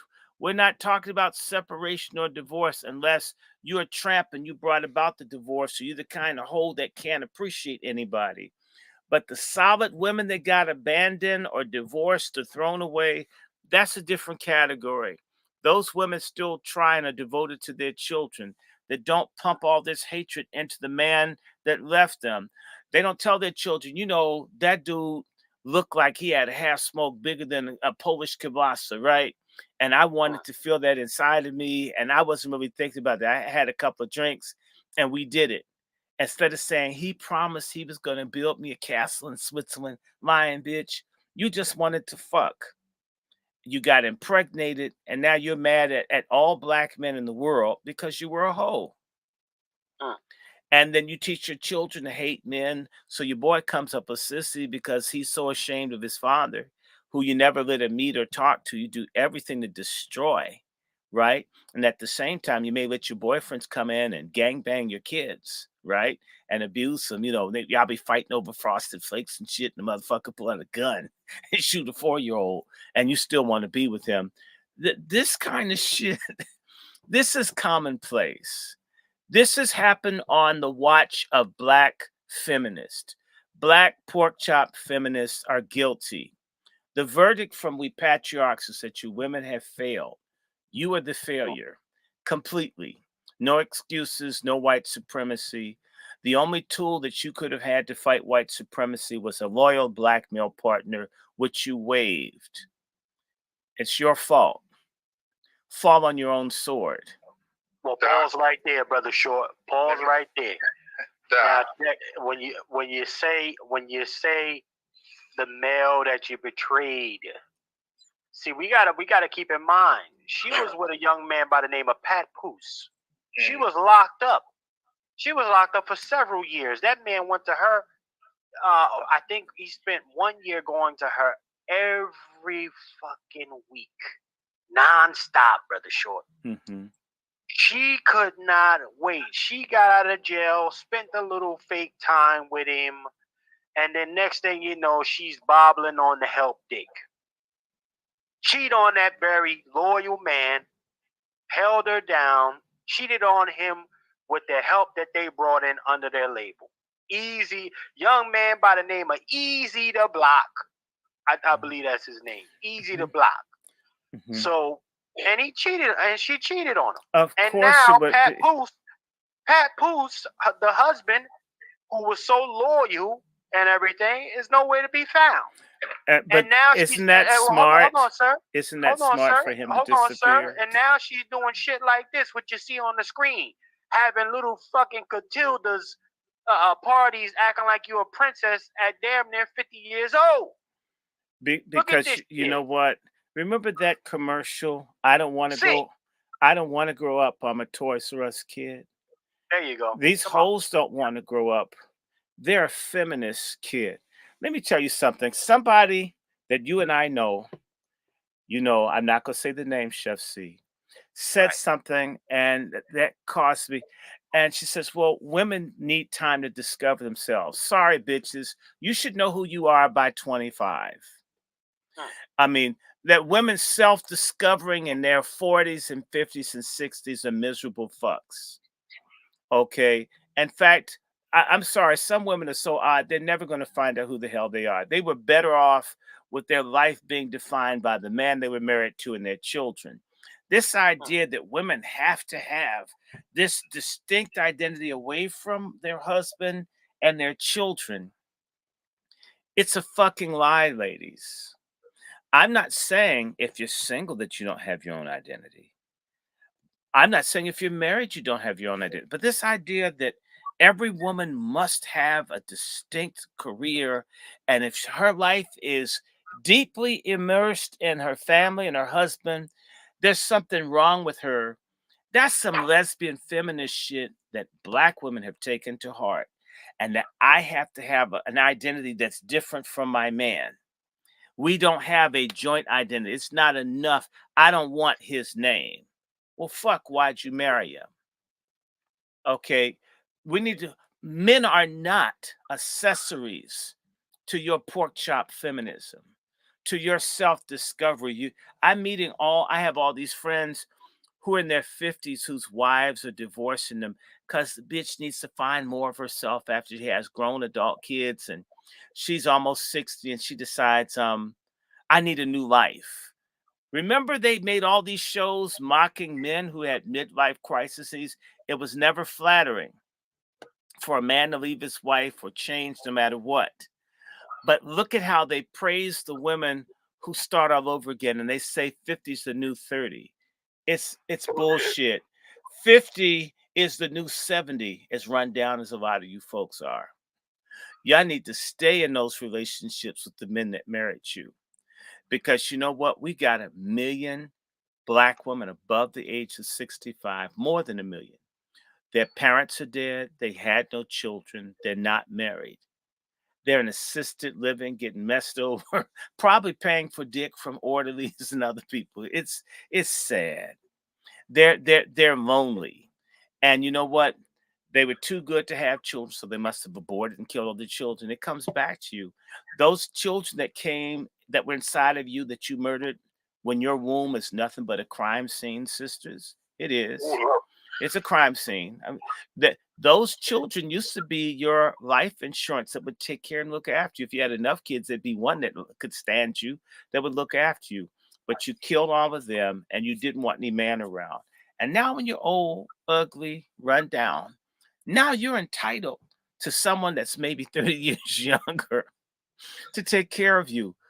These messages are not from Black foremothers. These aren't messages from the Black community.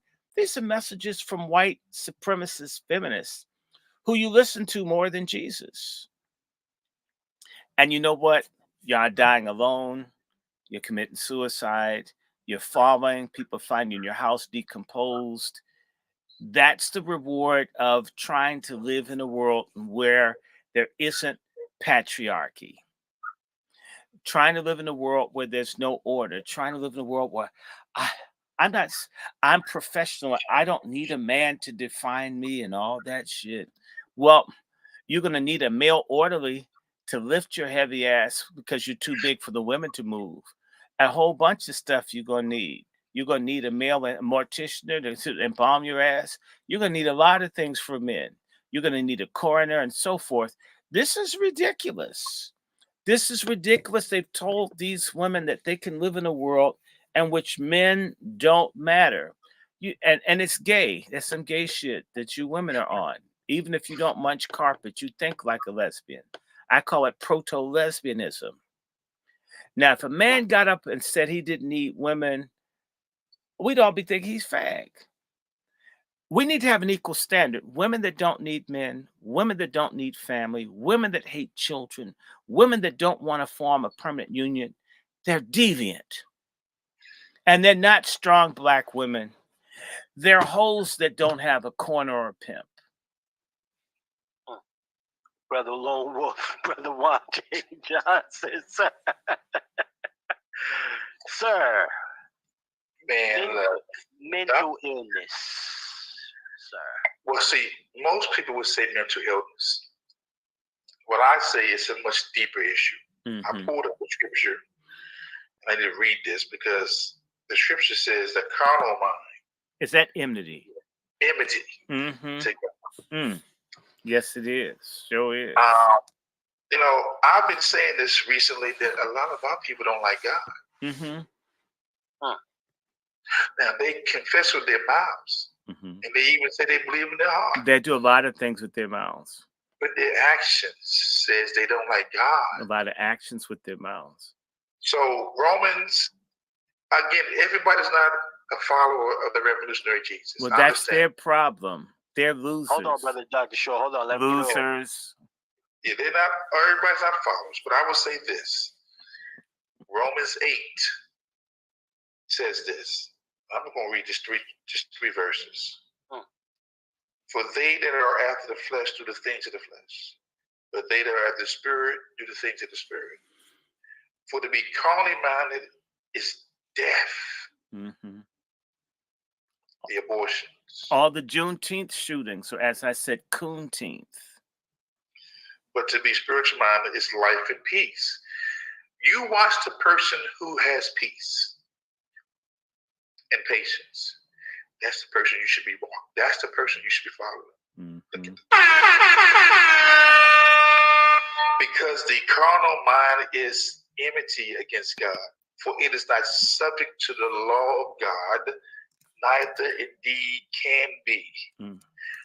We're dealing with people who hate God, man. Come on. It hurts for me to be able to say it because I want so much to believe that folks love God. But the scripture says, how can you say you love God and whom you've never seen?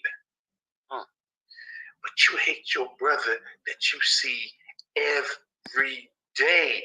You hate the patriarch. You hate the men. You hate their babies. You killed their babies. I mean, watch this. It's babies. Right in our face. And we're trying to deny the evidence. I did law enforcement for almost 3 decades. We go with the evidence. What does the evidence say? Come on. Hatred, killers, a law unto themselves. Mm-hmm. And that's why God has raised up some brothers and some sisters, some wazies. Yes. God bless the wazies. Wolves, okay? Some wolves to plant the seed and walk over their carcasses. Come on. Male, female, black, white, Asian, Latino. We don't discriminate about the carcasses. We walk over them. Okay? Because we are called to a higher purpose. Mm-hmm. You know? And we one of want those. the good. Go ahead. What did you say, Doc? And one of those purposes is to make certain that we get into the presence of God in the afterlife.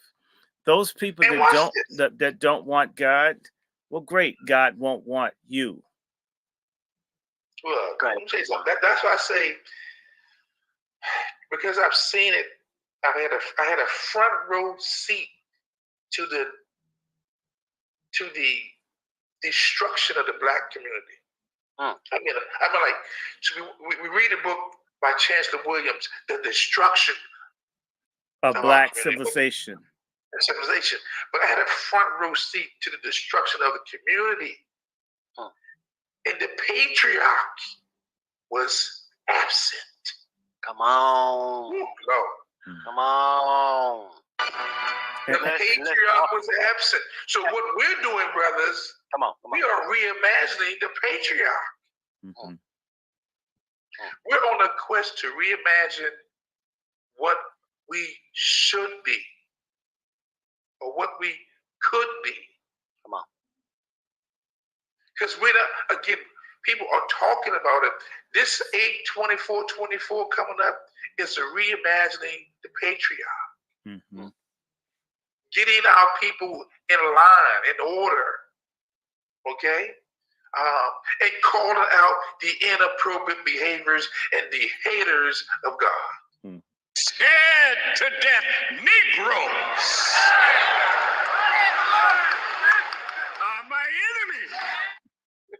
I love that clip. They are our enemies. Listen, gentlemen, listen. Y'all going to scripture on me. Y'all going to the scriptures on me, and I got to bring this up, gentlemen. Okay. Look at here. Let me give you this. This is 1:12, ladies and gentlemen. Listen, I'm gonna read it off to you. Let me read it off to you. Okay. This is a script. This is a scripture now. This is a scripture. I do not permit a woman to teach or to have authority over man. She must be silent. That's in the book. That's in the book. I'm listen, feminists, whatever you demonic ladies, don't come at Chef C. I pulled up the word from the Lord, your Lord. Well, so I'll say this. Come on. You have the grace of the scriptures, right? Mm-hmm. And you have the grace of the nation. See, we're on the two graces. The things we do in America, we couldn't do nowhere else. That's the grace of the nation. But most people, correction, a lot of people don't even read the scriptures. So that scripture you're saying is to a generation, the Xer, to the boomers, to the silent generation. But these millennials and Ys, they ain't read that. They don't know that. But they do know that they're in a nation where the women have the liberty to be, to do, and to have whatever they want, to go whatever they want, to say whatever they want. But we've had almost a 30-year experiment with this. No, we've had a 50-year experiment with it. Yes, and the results are in. Ask the question, are we better now than we were in the 60s? No.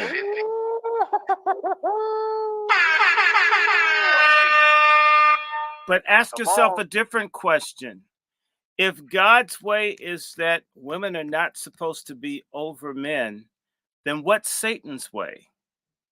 Women to be over men, which means the black community is satanic. As long as pork chop feminists, as long as so-called womanists are the black lesbian or feminists that white women don't want to sleep with, so they call themselves womanists. I mean, they act like it's black. In reality, nobody wants you. As long as women are over the men, when God made men first, we're not obeying God. This is evil. And it's reprobation. And when God gives people over to a reprobate mind, they self-destruct due to wickedness. Therefore, don't we see self-destruction? You can't have a party without someone pulling out a gun, shooting everybody there. This didn't happen under patriarchy. Headed for self-destruction. Headed for self-destruction. You know that song now. Come on. This is come from feminism. Okay. And it is feminist fault. And if I ever read to you the feminist cultural revolution, it talks about the goal of it is to destroy patriarchy and to destroy the man and his babies, to promote pornography and confusion. I have the book. I have the book. Wait a minute. I have to dig for it. But it's and I have all my computers up. We can do that in another conversation. I promise. Hold on. Let me look. Well, I will say this, Brother Short. Take a second. I want to read the rest of this scripture up. This word from the book. Okay. Read that word. Can I read the word? Because read the word. Read the word. You know, this is God. You know, it's not me. It's not Chef C. It ain't you, brother, the ordained wolf. Yeah. Twizzle, tap it back in. It ain't Twizzle. Brother, the Twiz is back. Yeah, this is the book. Yeah. They should be silent and not be allowed to teach or tell men what to do. But I do not allow a woman to teach or exercise authority of a man. Remain quiet. Could you repeat that, please? Come on, gang. Come on, one time for me. I'm going to start from the beginning. I do not permit a woman to teach or to have authority over a man. She must be silent. They should be silent and not be allowed to teach or to tell men what to do. But I do not allow a woman to teach or exercise authority over a man, but to remain quiet. Is the modern day woman an atheist? Somebody need to put that on a t-shirt. Chef, you need to put that on an apron. The modern day woman isn't an atheist. She's a Luciferian. They are theistic. They believe in Lucifer. Okay, if you understand that feminism loves Satan, feminism revises it. They claim that Lucifer came to free women. And it's God and Jesus Christ who've oppressed women. Run that back, Brother Short. Lucifer came to do what? To free women. So Eve was right to disobey God.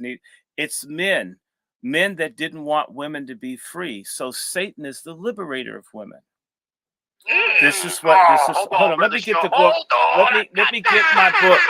Let me get the book here. Hold on just a moment. Hey, Brother Wolf, we didn't mean to go to church today. This is not what we wanted to do.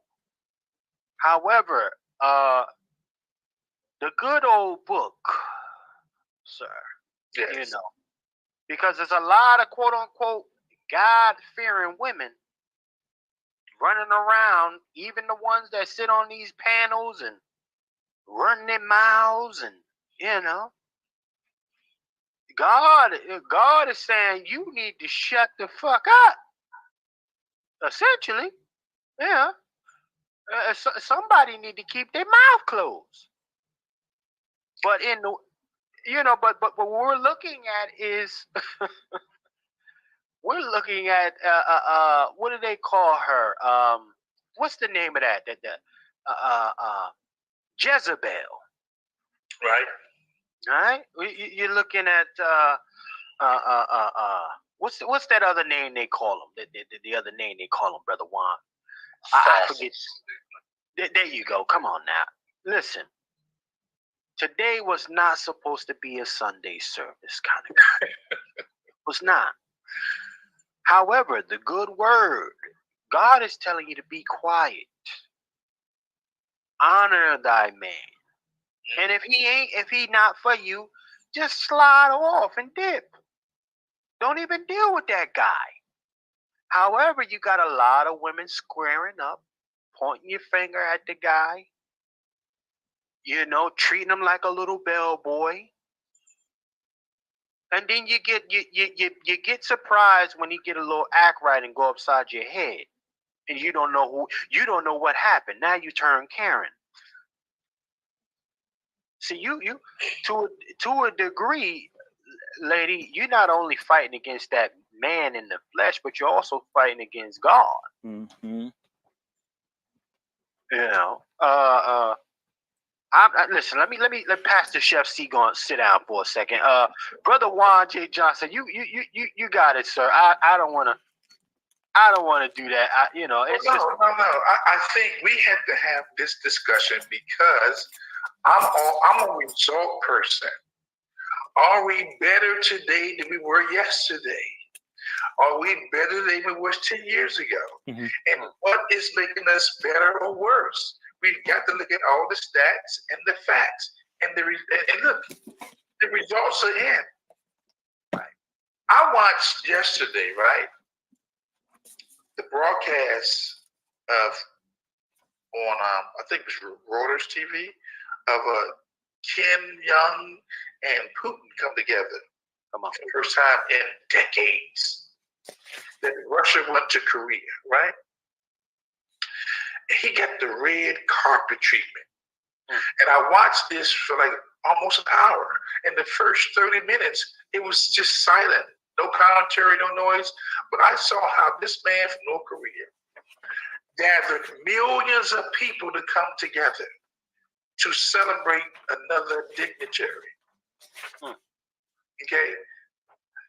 No noise, no commentary. I'm just watching it. I'm seeing women and men working together. I'm seeing children working together on the same page. They weren't fussing and fighting. Come on. And then I look at us, how the First Amendment comes with consequences. Freedom of speech is not free, family.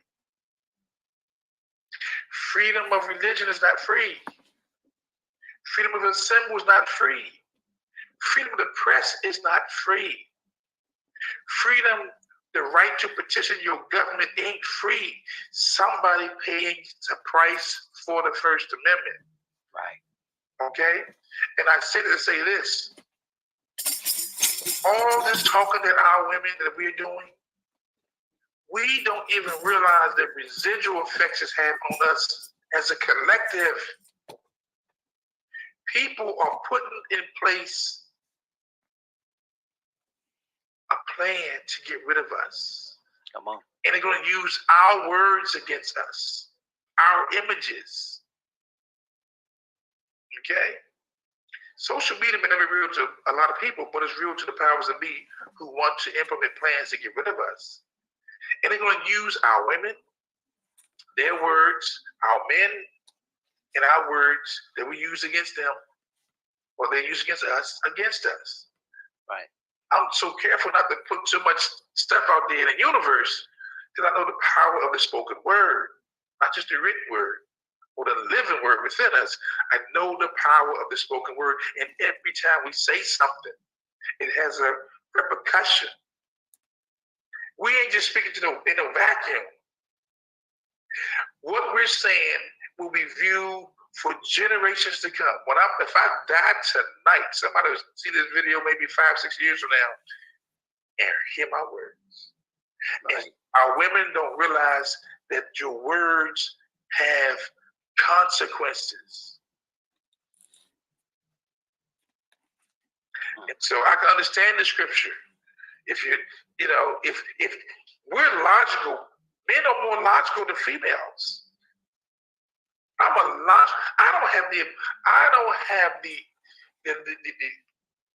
don't have the time right now for emotions. Right. Come on. Okay? Especially when you're in survival mode. Especially when you're in a war mentality. When you're in a warrior's mentality, you don't have time for emotions. Okay? But our women are emotional. And I can understand why he would say that scripture. But because we live in America and you're under extended grace, we promote the women. But again, we've had a 10, 20-year experiment, and look at where we are right now. Are we better or are we worse? Go ahead, Dr. Short. I pass it to Dr. Short. Okay. Brother Short, you got the book? You got the book, sir? I have the writer. I have some of their writings. But the godmother, here's the book, Radical Feminism. It's a compendium by Coate, Levine, and Rapone. You may be able to find it. But the person that I'm quoting will be Kate Millett. She was a lesbian witch psycho who's one of the mothers of radical feminism. Let me read something about it. I'm going to go through portions of this book for you to hear what these white, racist, lesbian feminists said that all the stupid ass black women follow, which is why I'm very disrespectful towards feminism. That's right. This article, the first one, is called Sexual Politics, a Manifesto for Revolution. Kate Millett is a writer, filmmaker, sculptor, and active feminist. She is the author of Sexual Politics and the Prostitution Papers. This manifesto was written in 1968 in connection with the organizational meeting of the first women's liberation group at Columbia University. Both the Columbia Spectator and the Columbia radio station refused to publish or broadcast it, even though it was written by a faculty member to whom they had promised the space and time. Now, let me read this so you can understand what's going on. When one group rules another, the relationship between the two is political. When such an arrangement is carried out over a long period of time, it develops an ideology, feudalism, racism, etc. All historical civilizations are patriarchies. Their ideology is male supremacy. Oppressed groups are denied education, economic independence, power of office, representation, an image of dignity and self-respect, equality of status, and the recognition as human beings. This is a fucking lie. She may be talking about, say, Europeans. It's not everybody's the same, but when these racist white feminists speak, they say their jacked up experience is what everybody else. But mind you, they never overturn it in white folks. They only overturn it amongst us. Let me just go on. Throughout history, women have been consistently denied all of these. And their denial today, while attenuated and partial, is nevertheless consistent. Education allowed them is deliberately designed to be inferior, and they are systematically programmed out of and excluded from knowledge where the power lies today. Example given in science and technology. They're confined to conditions of economic dependence based on the sale of their sexuality in marriage or a variety of prostitutions. Work on the basis of economic independence allows them only a subsistence level of life, often not even that. They do not hold office. They're represented in no positions of power. and authority has forbidden them. The image of a woman fostered by the cultural media, high, low, then and now, is a marginal, demeaning existence, and one outside the human condition, which is defined as the prerogative of man, the male. Government is upheld by power, which is supported through consistent social opinion or imposed by violence. Conditioning to an ideology amounts to the former, but there may be a resort to the latter at any moment when the consent is withdrawn. Rape, attack, sequestration, beatings, murders. Sexual politics obtains consent through the socialization of both sexes to patriarchal policies. Notice how rape, attack, it's always violent, as if women are not violent in their single parent house. Anyway, they consist of the following: the formation of human personality along stereotyped lines of sexual category, based on the needs and values of the master class and dictated by what he would cherish in himself and find convenient in an underclass. Aggression, intellectuality, force, and efficiency for the male. Passivity, ignorance, docility, virtue, and ineffectuality for the female. In reality, it's black people that get this status, people, not white women who owned almost half the slaves. It's interesting how they take what's ours and claim the victimhood, and then get all the benefits for the things we struggle for around our victimhood. I'm just putting that in there. Listen to this. The role of the concept of sex role, which assigns domestic service and attendance upon infants to all females and the rest of human interest, achievement, and ambition to the male. The charge of the leader at all times and places to the male, and the duty of the follower with equal uniformity the female. Look at how she attacks women being mothers. Again, the concept of sex role. In other words, how dare them assume that women take care of children? Oh God, ladies, y'all, some dumbass black women down with this stuff. The imposition of male rule through institutions, patriarchal religion, proprietary family, marriage, the home, masculine-oriented culture, and a pervasive doctrine of male superiority. A sexual revolution would bring about the following conditions desirable upon rational and moral humanistic grounds: the end of sexual repression, freedom of expression, and of sexual mores. Sexual freedom has been partially attained, but it is now being subverted beyond freedom into exploitative license for patriarchal and reactionary ends.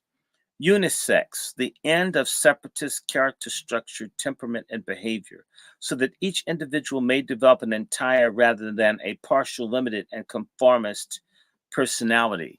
They're talking about getting rid of binary sexuality, people. Reexamination of the traits characterized into masculine and feminine, with a total reassessment as to their human usefulness and advisability in both sexes. Thus, if masculine violence is undesirable, it is for both sexes. Feminine dumb cow passivity, likewise. If masculine intelligence or efficiency is valuable, it is so for both sexes equal, and the same must be true for feminine tenderness or consideration.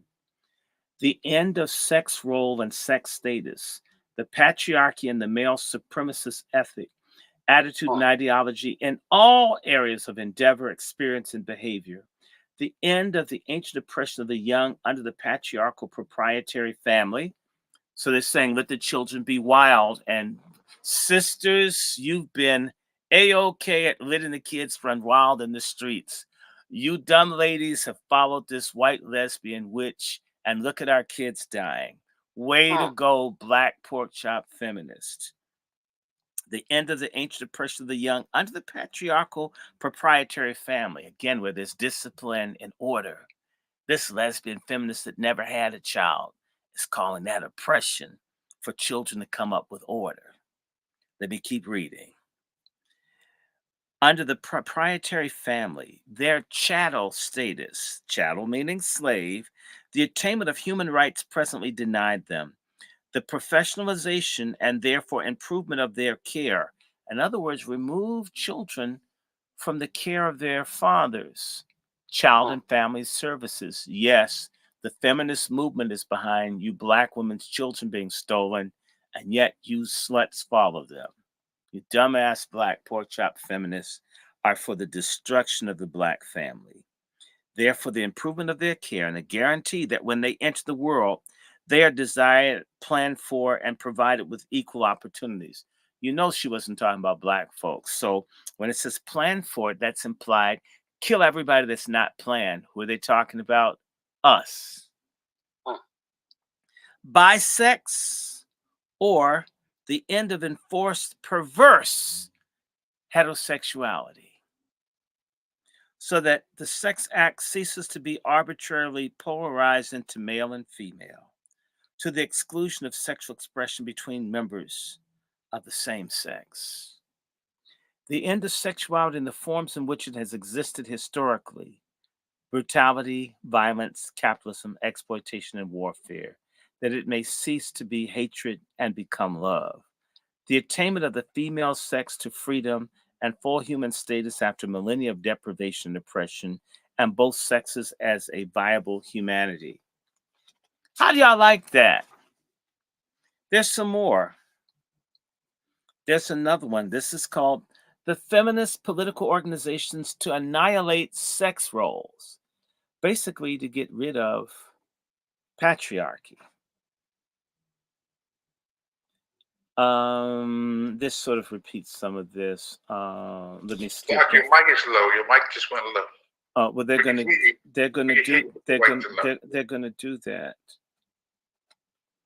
They're gonna do that, brother. Let me get the nicer piece of this, so we can talk about.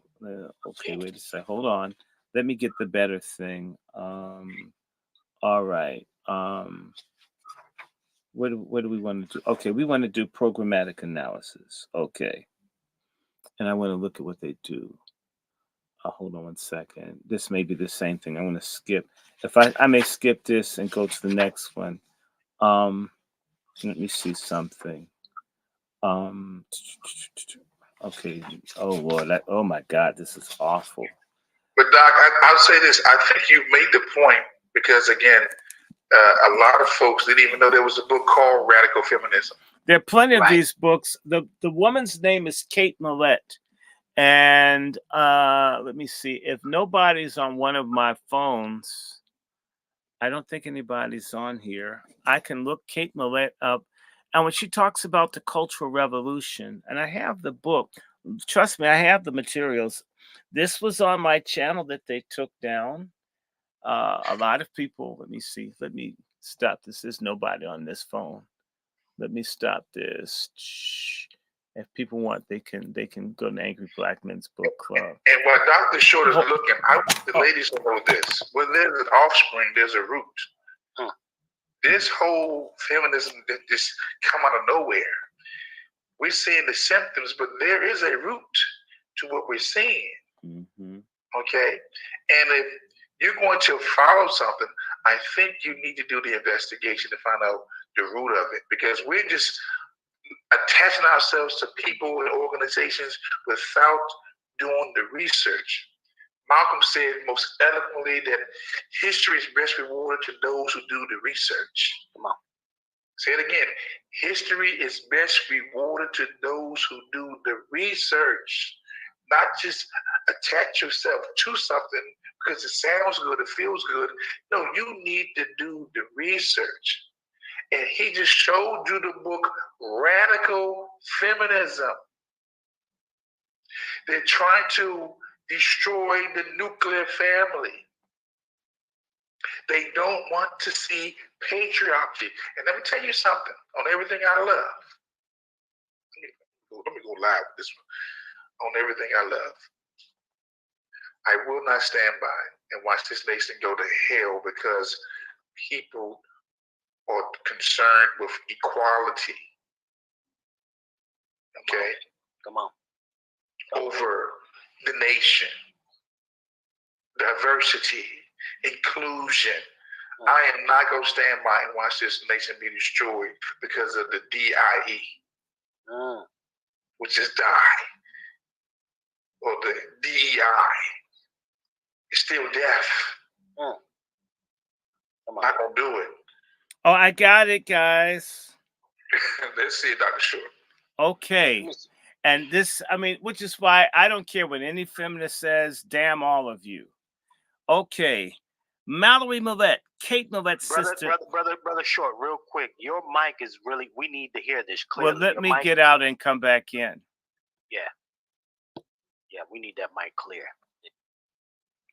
Okay, they don't like my mic. To hell with them.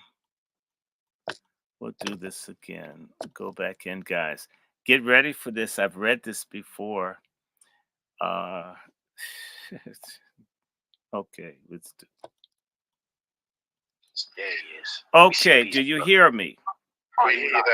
You are live, sir. Okay. Mallory Millette, Kate Millette's sister, has been telling the story of the 12 women Kate Millette brought together in New York City in the late 60s and early 70s. These are the women who laid the groundwork for second wave feminism, which gave way to the world of woke. Quote, it was 1969 and she took me to a meeting at her friend Leah Karp's place in Greenwich Village. Mallory explained to me for my book, The Anti-Mary Exposed. Quote, at a consciousness raising, which is a communist Chinese imported idea, 12 women gathered at a large table. They opened up with a type of litany from the Catholic Church, but this time it was Marxian, the Church of the Left. The litany, a litany is like, you know, blessed are the meek, and the people say they will inherit the earth, and then so forth. Okay, well, they were doing this sort of liturgical call and response for lesbian feminists. I want y'all to hear this, and every time you hear feminists, remember, even if these hoes don't know the movement they're in, this is what they're about. Why are we here today? The chairwoman asked. To make revolution, they answered. What kind of revolution? She replied. The Cultural Revolution, they chanted. And how do we make the Cultural Revolution? She demanded. Quote, by destroying the American family, they answered. How do we destroy the family? She came back. By destroying the American patriarch, they cried exuberantly. And how do we destroy the American patriarch? She probed. By taking away his power. How do we do that? By destroying monogamy, they shouted. How do we destroy monogamy? By promoting promiscuity, eroticism, prostitution, abortion, and homosexuality. All of this filth that's in America that you see, this is a woman's movement. It's not a men's movement. So all the time you see TV, it's always, whether it's The View, women talking down, lecturing men, this fucked up stuff. I'm not saying that men aren't screwed up or sinners. Men don't have a movement other than the sodomites, which is aligned with feminists. Come on. This is all women shit. This is the Jezebel of the Bible, the Jezebel spirit. Again, the way to get rid of patriarchy, look at what they're saying, the opposite. If we want to get rid of patriarchy, we need to promote what patriarchy is against. Patriarchy is against promiscuity, eroticism, prostitution, abortion, and homosexuality, which means feminism is for promiscuity, eroticism, prostitution, abortion, and homosexuality. Come on. This is you woman's movement. And some of us have had the chance to watch what the woman's movement has done. It's killed and stolen and destroyed. This is what in fact, let me screen copy this shit. Let me screen copy this. Pull that book up real quick. So it's not a book. I can send you this link, and forgive me. Let me pull it up. No. I don't have this. I can tell anybody how to look for it. Look for Kate Millette, spelled Katemillet.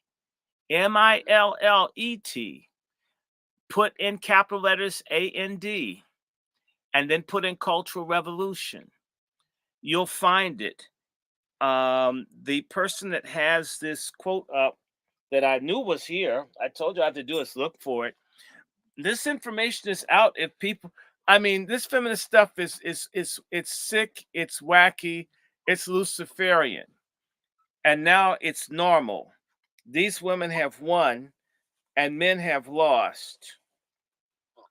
Men think stupidly that feminism means women want to vote, women want decent pay. We men are for that. That's first wave feminism. Second and third wave feminism hates men, hates the family, hates children, hates God. It's Luciferian. Your woman's movement is of Satan. Mind you, we're not saying we don't want women to vote, earn money, we don't want women beaten up, all of that. But eroticism, promiscuity, abortion, if that's what's necessary to supposedly liberate women, then I'm against that kind of liberation. Quote me. I think I can send this to you, but you don't have a Twitter account, do you? Let me see how I can send this to. Let me see. Send via direct message. No, I can't do that. You don't have a Twitter account, do you? So I'm sorry. Anybody can find The Cultural Revolution by Kate Millett and the description. It's out there. Mallory, her sister, Mallory Millett, it's all over. You got Google. In fact, let me say this, Chef C, because we've made people stupid. When we were coming up, all the person had to do was quote the person's name, and you went and you looked for it in the library. Everybody with the phone has their own goddamn supercomputer. Facts. So fucking look it up yourself. Why is it so much on me? I got to bring this, got to get paid. In fact, when you do all that, they're still going to be on the dumb shit that they're on, Chef C. Look for yourself. If you're really hungry for knowledge, you'll find it. Instead of, oh, bring it to me like you're a damn waiter and you're not tipping. Right? Speaking of tip, to hell with that. Hold on, brother Shaw. Speaking of tip, goddammit. What does the GoFundMe on your side look like right now, sir? Well, I mean, I can't tell because I have I'm using my phone. I'll tell you what mine looks like. This is what it looks like. $250 for something we're trying to put together for. Yeah, we need to raise thousands. And because we're going to put these holes on the run. And it's I don't care. I mean, trust me. Look, they're shadow banning me, people. Nobody ever argues with me. They simply make me disappear. They don't want. I have books in my up to the fucking ceiling. I mean, I dare them. These are their damn words, their goddamn books. You said this shit. They actually don't think because most men don't take people with pussies or vaginas don't matter. I've taken the time to study these feminists, at least to research, to buy the books. It costs money. That's one of the reasons I'm constantly saying, send me some money. It's, believe it or not, it's not being spent on a fancy setup. It's for me to have it. So if you ask me where something is, I can pull it out. I have all kinds. In fact, my feminist books are here. I've got Who Stole Feminism at the bottom. There's another book called The Abolition of Women, Radical Feminism. I have the material. And I'm saying to you that it's killing children and killing the family and killing womanhood. I think I know where Judith Butler's book is. Judith Butler, the whole philosophy of feminism is to get rid of womanhood. So all this talk about woman this and woman that, all the while got women acting like men. It's killing womanhood. When she says get rid of sex roles, it's saying get rid of being women. So you have all these white women chopping the titties off. It comes from the spirit behind what I'm saying to you. And it's not men. We love boobies. Nobody male out here want women. They don't even want to stay with the woman. She has mastectomy when she has breast cancer and he's with her. Nobody male wants women to cut their breast off. It's radical lesbian feminists that want women to cut their breast off, to turn men off. It's not men. It's women doing this. Women's biggest enemy are women. It's not men. And they also expect us to defend them in the wrong. They want us to fight for them in the wrong. And yet when the man's in the wrong, we're supposed to come down on the man. And not only that, we're supposed to what? Trust the women. Whatever a woman says, she accused someone of rape. She accuses someone in an assisted living dwelling that's in a wheelchair of rape. We got to lock the 100-year-old because she said, okay, this is ridiculous. Hold on, brother Short. Let me make it big. Let me make it plain. Ladies and gentlemen, this is the person that a lot of these talking points are coming from. Look at this weirdo. She's a witch. She's a lesbian. She had mental problems. A lot of these women that are pushing this stuff are crazy.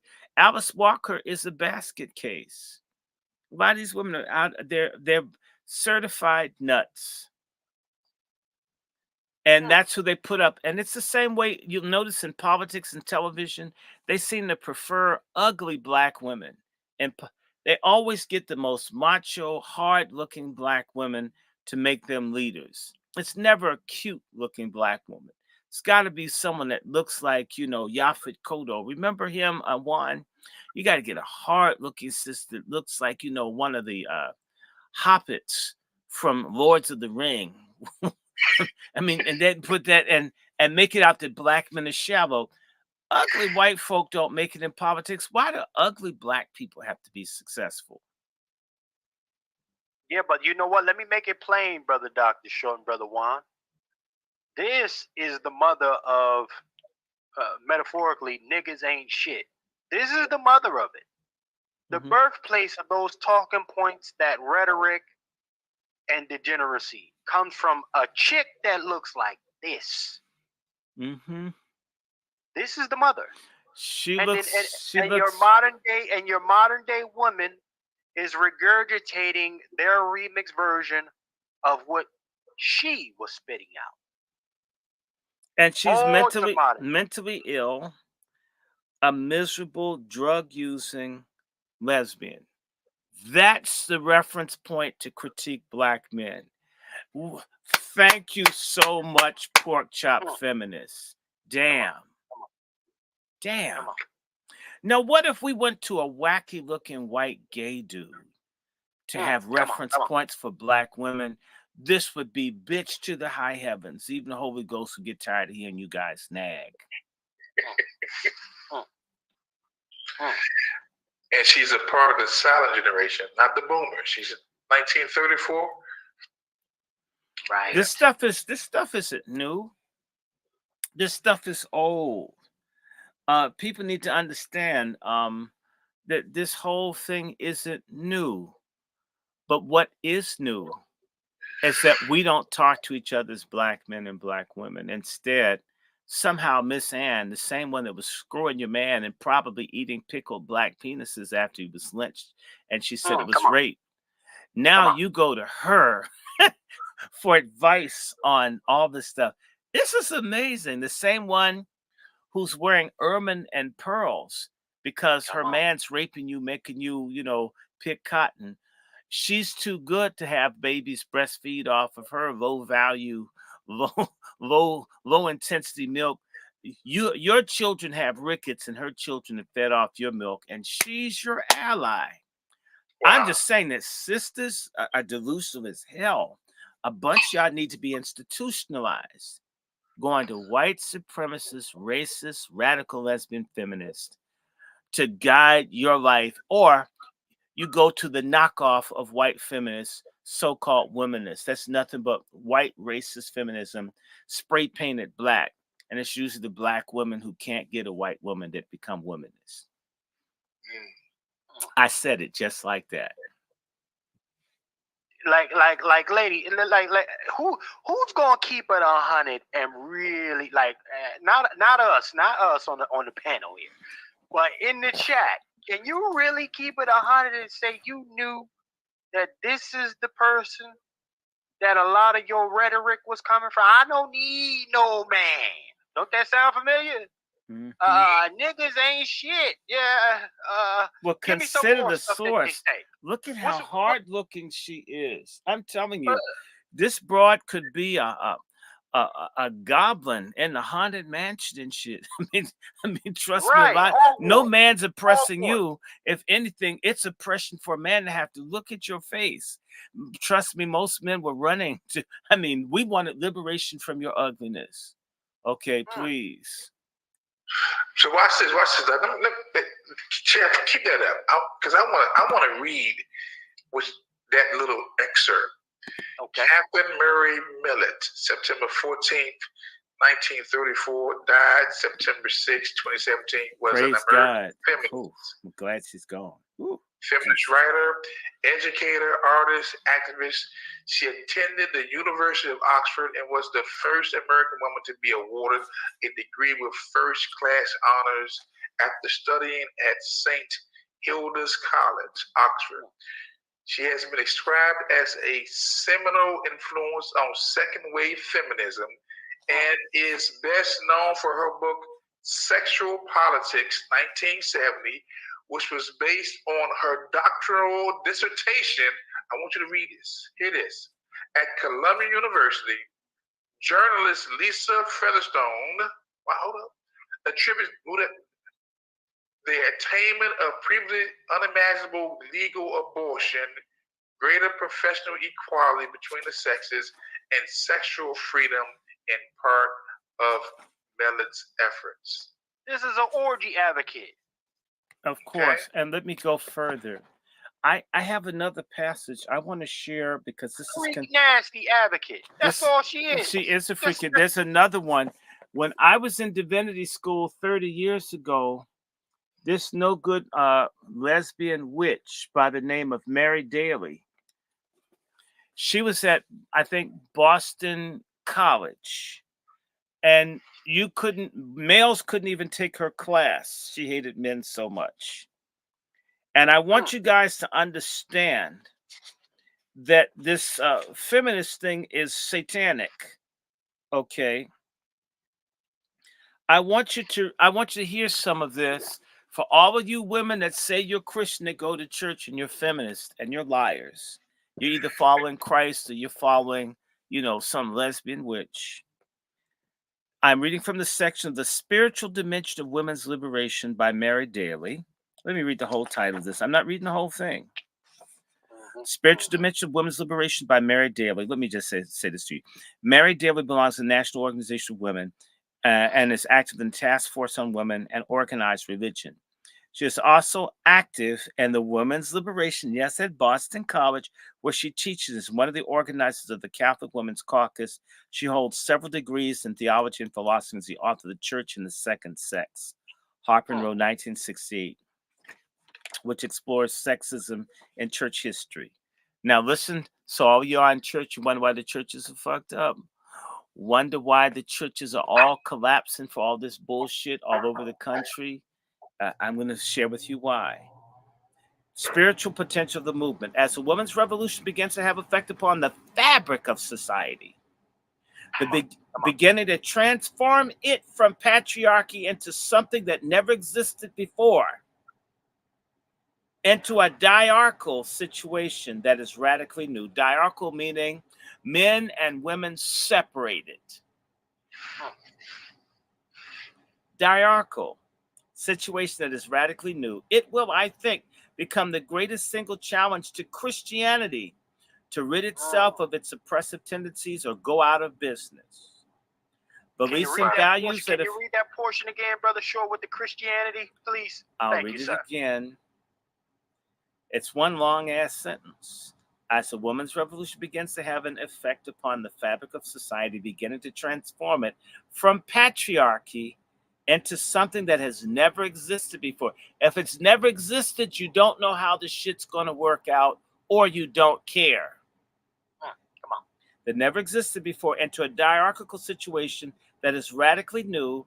It will, I think, become the greatest single challenge to Christianity to rid itself of its oppressive tendencies or go out of business. Isn't the church dying? You women have killed it. You women are killing it. You women are killing God. Let me keep going. Beliefs and values that have held sway for thousands of years will be questioned as never before. Like, why can't women get men pregnant? The moment if it is true that the most authentic and prophetic dimensions is possibly the greatest single hope for the survival and development of authentic spiritual consciousness over and against the manipulative and exploitative history of technocracy. The caricature of human being, which is presented by the masculine stereotype, depends for its existence upon the acceptance of women of the role assigned to them, the eternal feminine. Well, if women are not going to be feminine, what are they going to be? They're going to be masculine. So the call is for women to become men. Come on. Mm-hmm. By becoming whole persons, in other words, you're not whole as a woman. You become whole when you're acting like a dude, which basically says they think women are inferior. But damn, I'm sorry, women have been dumb as hell the last 50 years. 60, it's sad. It's so sad. Okay, whole persons. Women can generate a counterforce to the polarization of human beings into these stereotypes, forcing men to re-examine their own self-definition. So now the men want to be women. See, get the women to be men, get the men to be women. Don't you see that happening? Yes. And whose movement? Woman's movement. Notice on TV and all the radio, it's always the man's fault. We need to start blaming women for shit again. It would be healthy. Well, hold on 1 second, Brother Short. Take a look at this. And this is going to support your position, what's coming out of that book. See, ladies and gentlemen, take a look at this. This is the lady here, a hippie butch. A hippie butch. Sure. Who has become the mouthpiece of a quote-unquote liberation for women. You guys have been finessed by a fake man. Yeah, but they seem to like it. They seem to like it. Go ahead, sir. This movement towards becoming of whole beings, to the degree that it succeeds, transforms the values and symbols of our society, including religious symbols. The woman's liberation movement is a spiritual movement because it aims at humanization of women and therefore of the species. At its core, it is a spiritual in the deepest sense of the word because it means self-actualization of the creative human potential in the struggle against oppression. Since the projections of patriarchal religion serve to block the dynamics of creativity, self-actualization, and authentic community by enforcing reduction of people to stereotype roles. The challenge to patriarchy, which is now in its initial stages, is a sign of hope for the emergence of a more genuine religious consciousness. Like all these women burning sage, saying that they're spiritual, but they're not religious. Look. Here we go. The becoming of women may not be only the doorway to deliverance from the omnipotent Father, they're talking about God, and all of his disguises, but to many as a doorway to something, namely to a more authentic search for transcendence, for that is for God.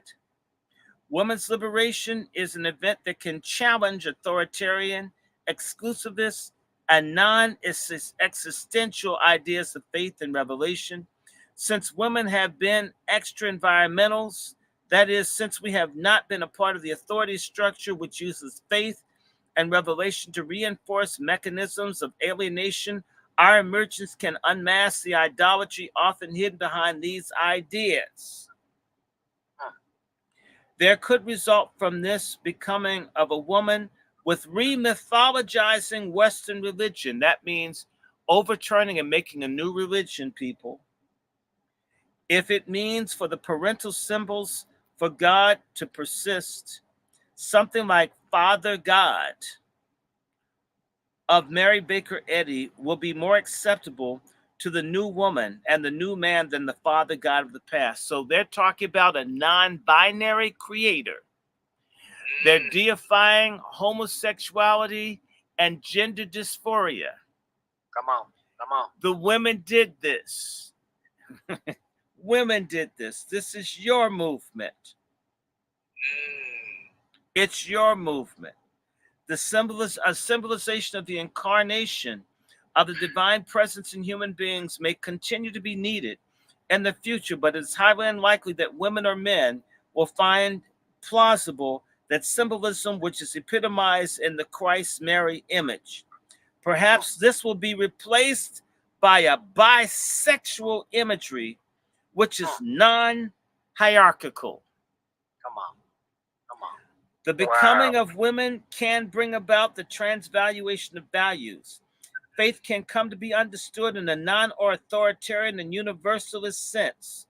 Hope, rather than being restricted to expectation of rewards for conformity, what they're saying is, thou shalt not kill and don't fornicate. They're saying, let's get rid of all the rules so women can be happy, right? Let's get rid of patriarch, all rules. Just let everything go. That fits Aleister Crowley, the man who proclaimed himself the Antichrist. Do what thou wilt. Do whatever you want. It's the full extent of the law. Isn't that how these families run by these single-parent pork chop feminists are?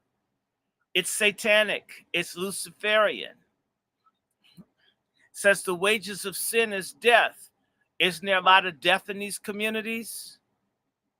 That's the wages. Rather than being restricted to an expectation of reward for conformity, which means obeying God, can come to be experienced and understood as creative, political, and revolutionary. Love will mean uniting to overcome oppression. It will be understood. By the way, what does unite to fight oppression? Do you guys know that when you see the Greek letter lambda, what that means to the gay movement? It means unity in the face of oppression. She's using coded language. It sounds good. If you haven't, y'all need to study gay folks. They heavy. Feminists are heavy. There's more to a woman than her holes, brothers.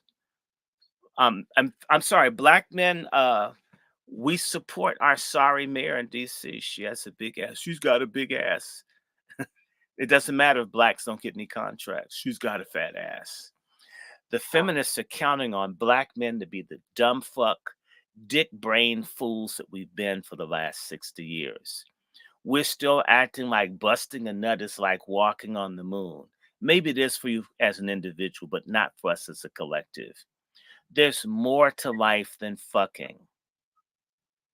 And with all that fucking, your kids get aborted, then it doesn't really mean much, does it? These people are counting on us to be as stupid and base as we've been. We have, in fact, this is predicting that men would become stupid. Just to get sex, they wouldn't care. Just give me the pussy. I don't care if I don't have a family. I don't care if I have no legacy. I got pussy. We're not knocking pussy. We're simply saying other men get pussy and they have patriarchy, they have family, they have business, they have social and political power. They run their families.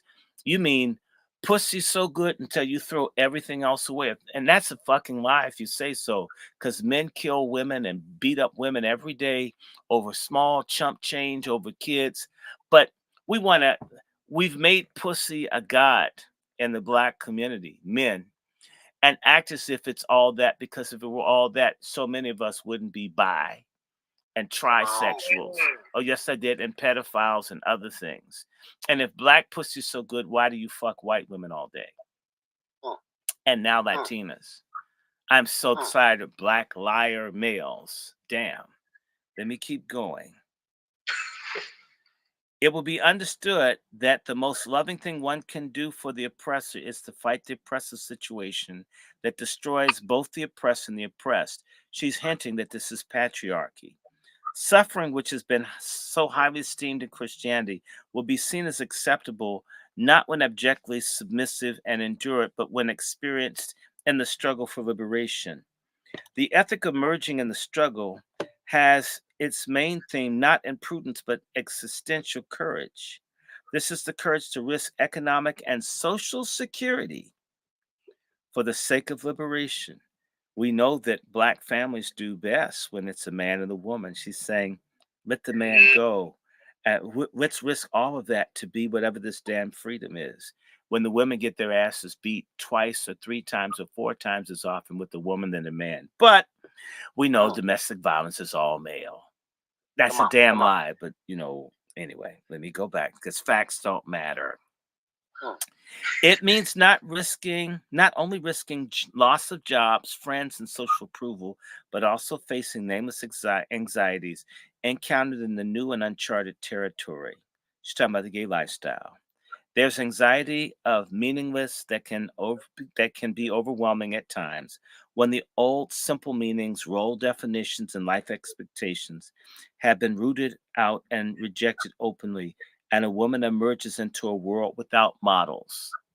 So no children, no man, none of the stuff that women have been doing for thousands of years. All of a sudden, let's get rid of all that, and the woman's just going to be different.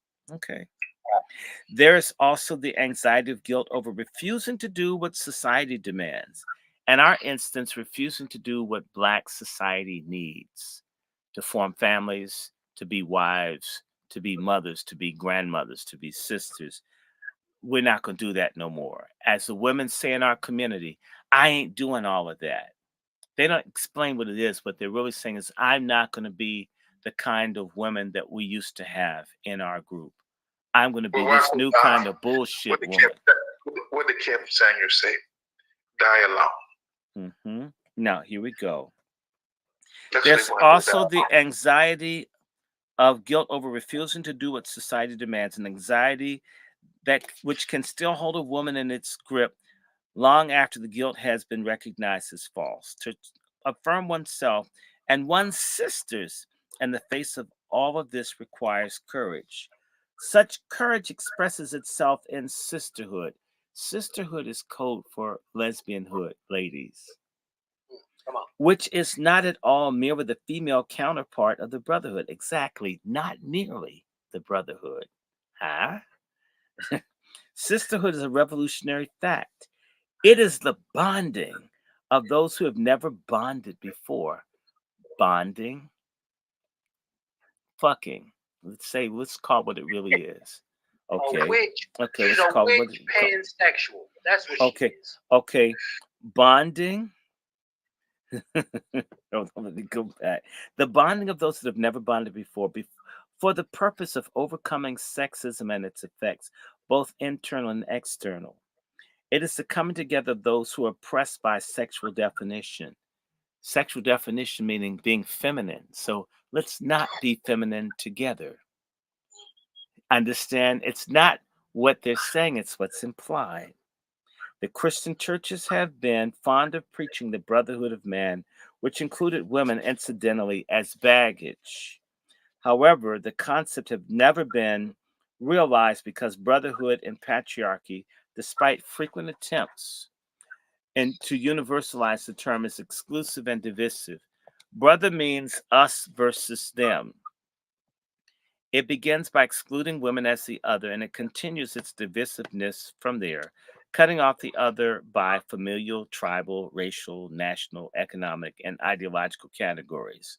Yet these same women identify as white. It's bullshit. White women, whether they're gay or not, unlike Black gays and lesbians that are gay first, these people are white first.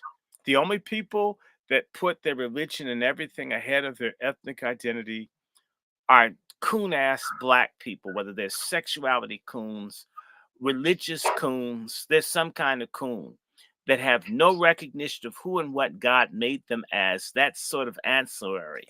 Well, yeah, I'm Black, but I'm Baptist, I'm Mason, I'm Greek, I'm a Democrat.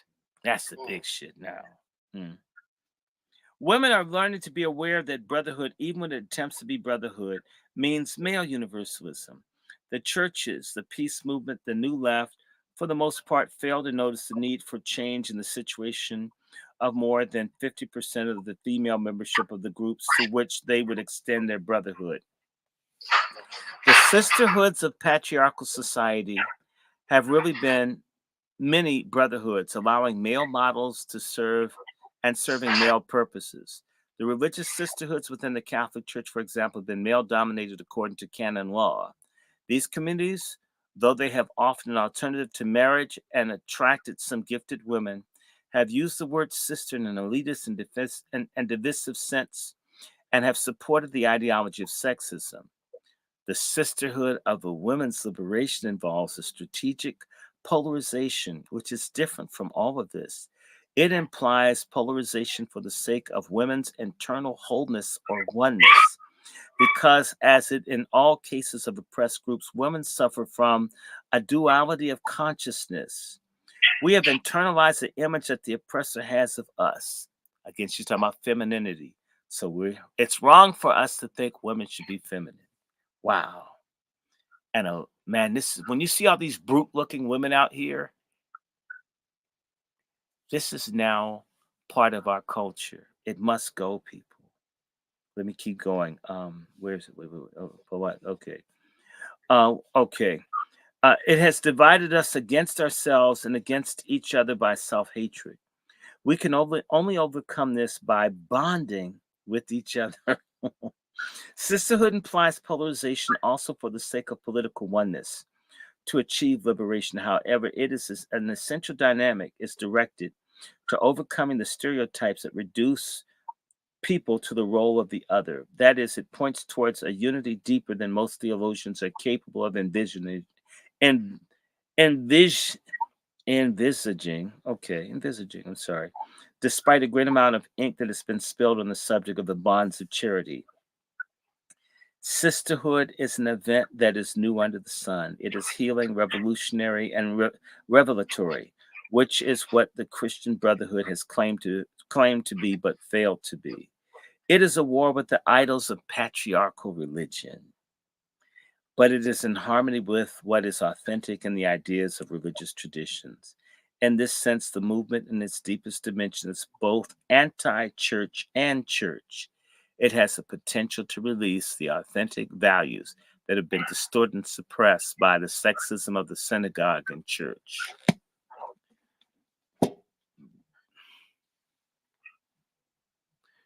Drop the mic. They want, and so abortion, all of this stuff is women's stuff. So this is why, I'm very aggressive against feminism. If you really read what they say, these are horrible people. These are monsters. And by the way, we want to remind you, we are trying to organize a movement to fight feminism in our community. They are funded by the Ford Foundation and others. How hard will it be for us to get our $15,000, $20,000? My GoFundMe has about 700, of which I think 400 or 500 has been dispersed. We need more. I want y'all to bless the GoFundMe. Send what you can, and circulate it. Understand that my Facebook and other things, I get harassed online. I tried to get a Twitter premium account. I was notified that my account wasn't allowed to have a Twitter premium.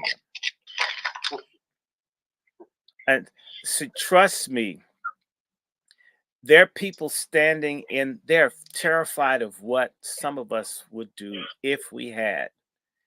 I'm giving what I can. There are plenty of people out here that can give. You can give via the GoFundMe. You can give via Cash App. You can give via Zelle. You can give via, supporting. And in fact, if you're helping us to do stuff like Chef C knows we had to go and talk about the thing, we had to pay folk. So we have to take Uber, do stuff. We're spending to do this out of ours, but it's not just me and Chef. We know about this shit. It's the rest of the people that don't know. How are we going to get this out if we don't have the help to do it? Okay. So y'all know, my GoFundMe and stuff is posted. It's everywhere. Our Patriarch Summit is all over TikTok and everywhere else. Thank you, Brother Robin. Now we have our broke graduate student, the Negro, dropping. That's the only person out of, let me see, I've got that's 31. I've got I've got close to 40 people watching. You mean only one person has a buck? And I'm not beefing, I'm only saying if I were a feminist, preach against babies, man, the money.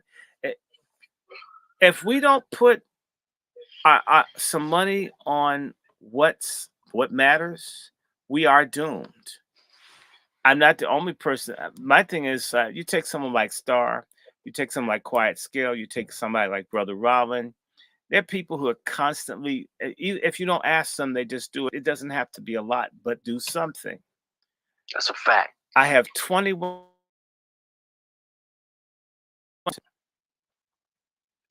If on YouTube, if each of the followers gave $5, I wouldn't have to do anything else. I could just look at done. We're ready to do the summit now. We're ready. Right. We could just stop. But that's, and so I need people to move it. If you can't support it, send it to someone that can. I want to remind people, if you have a business, buying our souvenir journal. We do want people to take a whole page, but we're going to publish the names of everybody. Once we get this thing moving, we're going to ask that people, if you give, let us know that you want to be. We're going to tell you what your status is, and we're going to publish the name. We are going to have Brother Rollin publish. I'm going to be writing. There's going to be both stuff with pictures, so forth. We really want to do that. Let me say something. Yes, sir. So, and I meant to cut you off because it's time for the people to stop being spectators. Right. Facts. This is we too late in the game for being spectators. You're acting like your mother and your father, your grandmothers and your grandfathers who betrayed the culture. We're doing this because the betrayal of the culture. Okay? Stop being spectators and be participators. You sit up here every week and you listen to us speak facts, give you information that you know is right, and you go back to your whiny, no confidence selves.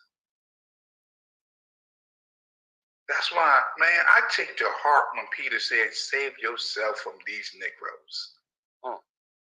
Facts. This backward generation, because you're acting like the very people we've been talking about. Look here, I am not going to beg you for nothing, especially when you know we're speaking the truth. We ain't showing ass, and we ain't showing breasts, and we ain't showing coochie.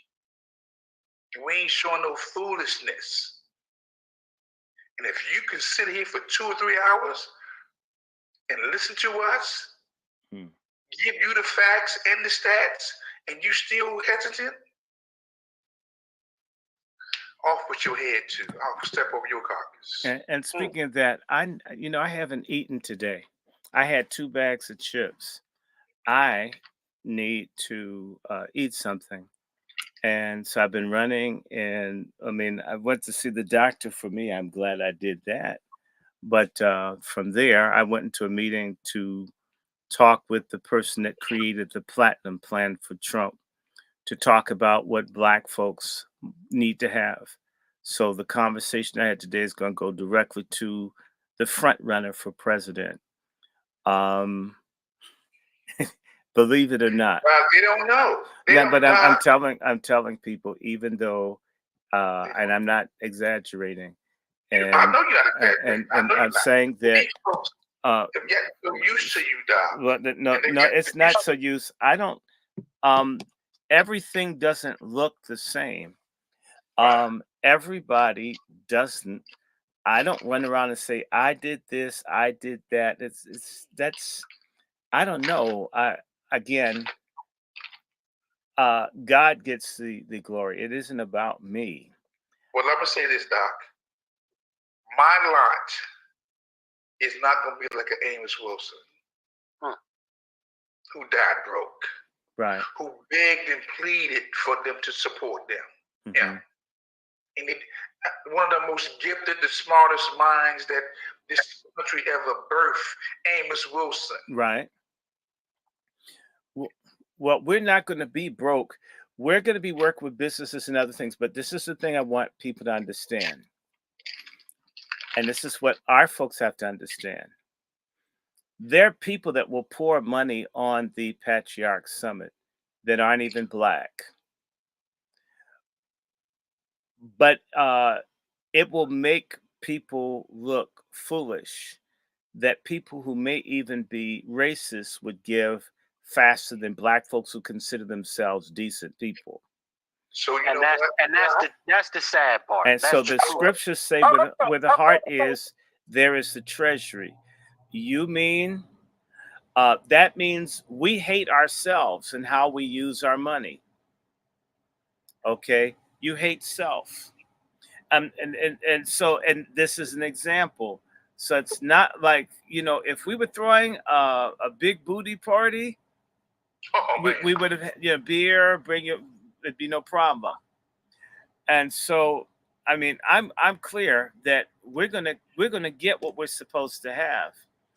But here's the thing that I love about this. The less people participate or the less that people do grassroots to help it come, the more exclusive it will be once we establish it. Like Chef C wants to charge God $100, $200 a place. And I says, no, Chef, don't do that much. Even though we put together, that's what people charge for such conferences. And even more if you bring things together. watch this. Just on the information I'm gonna get them with guns, I could charge $100 a piece. Just on the gun information you're gonna get. I understand.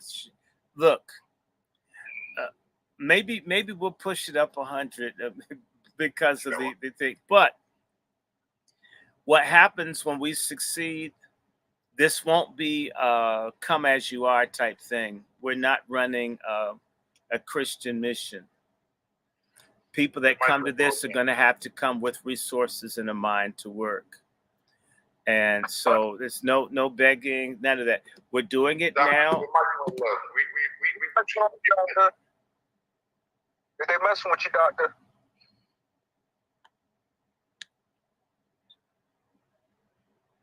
Let me do this again.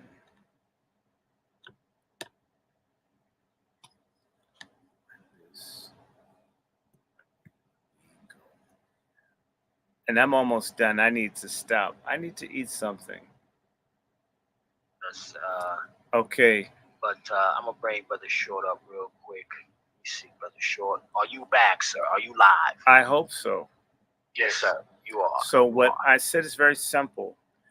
Once we get our critical working group, and we will have them, takers, in fact, let's just talk about this real fast. Black people, Black American people give to everybody but each other, or we give to takers. We don't give to givers. And so takers, if someone says, oh, he's always asking, well, actually what I just told you, I met with the lead policy person for Black Americans for Donald Trump. Some things he hadn't thought about asking Trump for, like a minimum wage for Blacks that are incarcerated in prison, which the president can do in federal prisons. It's a whole lot of folks that may get some money. It wasn't about me getting anything. They don't think about those people. To do what one can do. So it's okay if people don't want to understand, because I operate out of the Noah's Ark mindset. There's a point where the ark will be open, and there'll come a point where the doors of the ark shut. If you're on the outside of the doors when it shuts, it won't be open for you. We Black folks as a collective lack a sense of urgency. That's one of the things I hated about teaching. I was at Lane College and even at Bowie. You have people show up to register. They come to class the 5th week after class started. This should never happen at any credible white school, that you could come and miss 4 or 5 weeks of class and expect to get a passing grade. Unthought of. Even at Howard, Howard, you couldn't miss so many and pass the course. No, you couldn't. But for these sorry HBCUs where I worked, they made it such that people not understand the urgency. Your ass should be in class the first day on the front row so the teacher knows you. In case the teacher didn't have enough syllabi, you got one of them. So they're taught they can come the 8th week of class and expect a passing grade. These low standards are a way to kill us off. Do you have low standards? So the Ark's doors shut, and only 8 people out of maybe a billion survived. We're going to get our group. It's going to form. Hot type of story right there. Chef and I, we talk about going over to Rumble and the other places, and this stuff will be something where you pay every time you see it. And actually, you get more when you charge people every time than when you give it to them. I remember when I would go to Alton Maddox's thing, and I would take videos, and I would charge people. But I remember one time, the people came over. It was 2 black women, of course, and they're gonna just grab everything off the table. It says, those costs. When they found out there was any cost associated with it, they put it all back. They didn't mind taking it if it was free, but they didn't want it if it cost them anything. That kind of mindset, nah. As people say to me all the time, you give too much away, you give too much away. The window on that's closing. The window will close. And then all of a sudden it won't be. So not to tell you. And you know what? Hold on, Brother Short. I'm going to say this. Listen, when Brother Dr. Short says a chef wanted me to charge this, you damn right. You damn right. Because I know what it's costing already. We're already spending money. It's already money out of pocket happening right now. Mm-hmm. So you goddamn right. And the value that we're about to give you and for the cost of admission, ladies and gentlemen, let me be very clear, and I'm not just saying this. You're getting thousands of dollars worth of knowledge, material, etc. And for a little freaking facts. Forget all of that. You man, goddamn, you ain't gonna tell me nothing. I know what we're about to do. This shit is y'all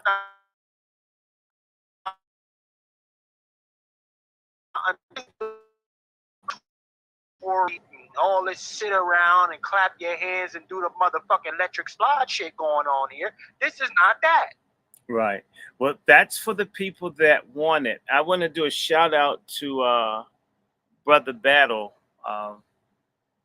my cousin Battle. These are niggas that are ass kicking black folk from North Carolina, from Perkins County, North Carolina, and then all around about.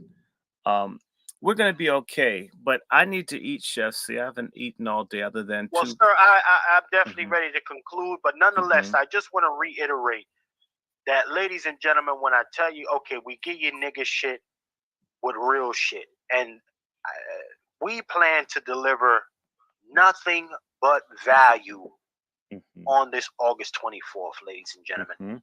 More than what you are paying for. We believe in going above and beyond.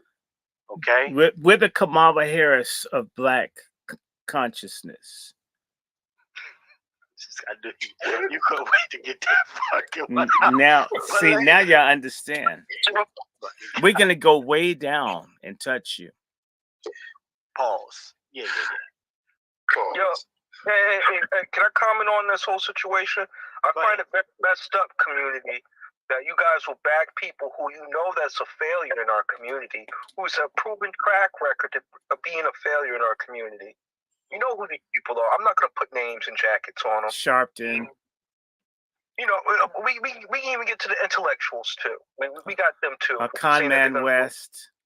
They say they're going to deliver schools and they don't. You know, that goofy stuff. Yeah.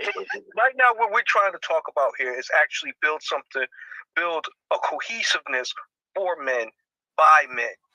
It needs to be made for our community because it's been neglected for so long.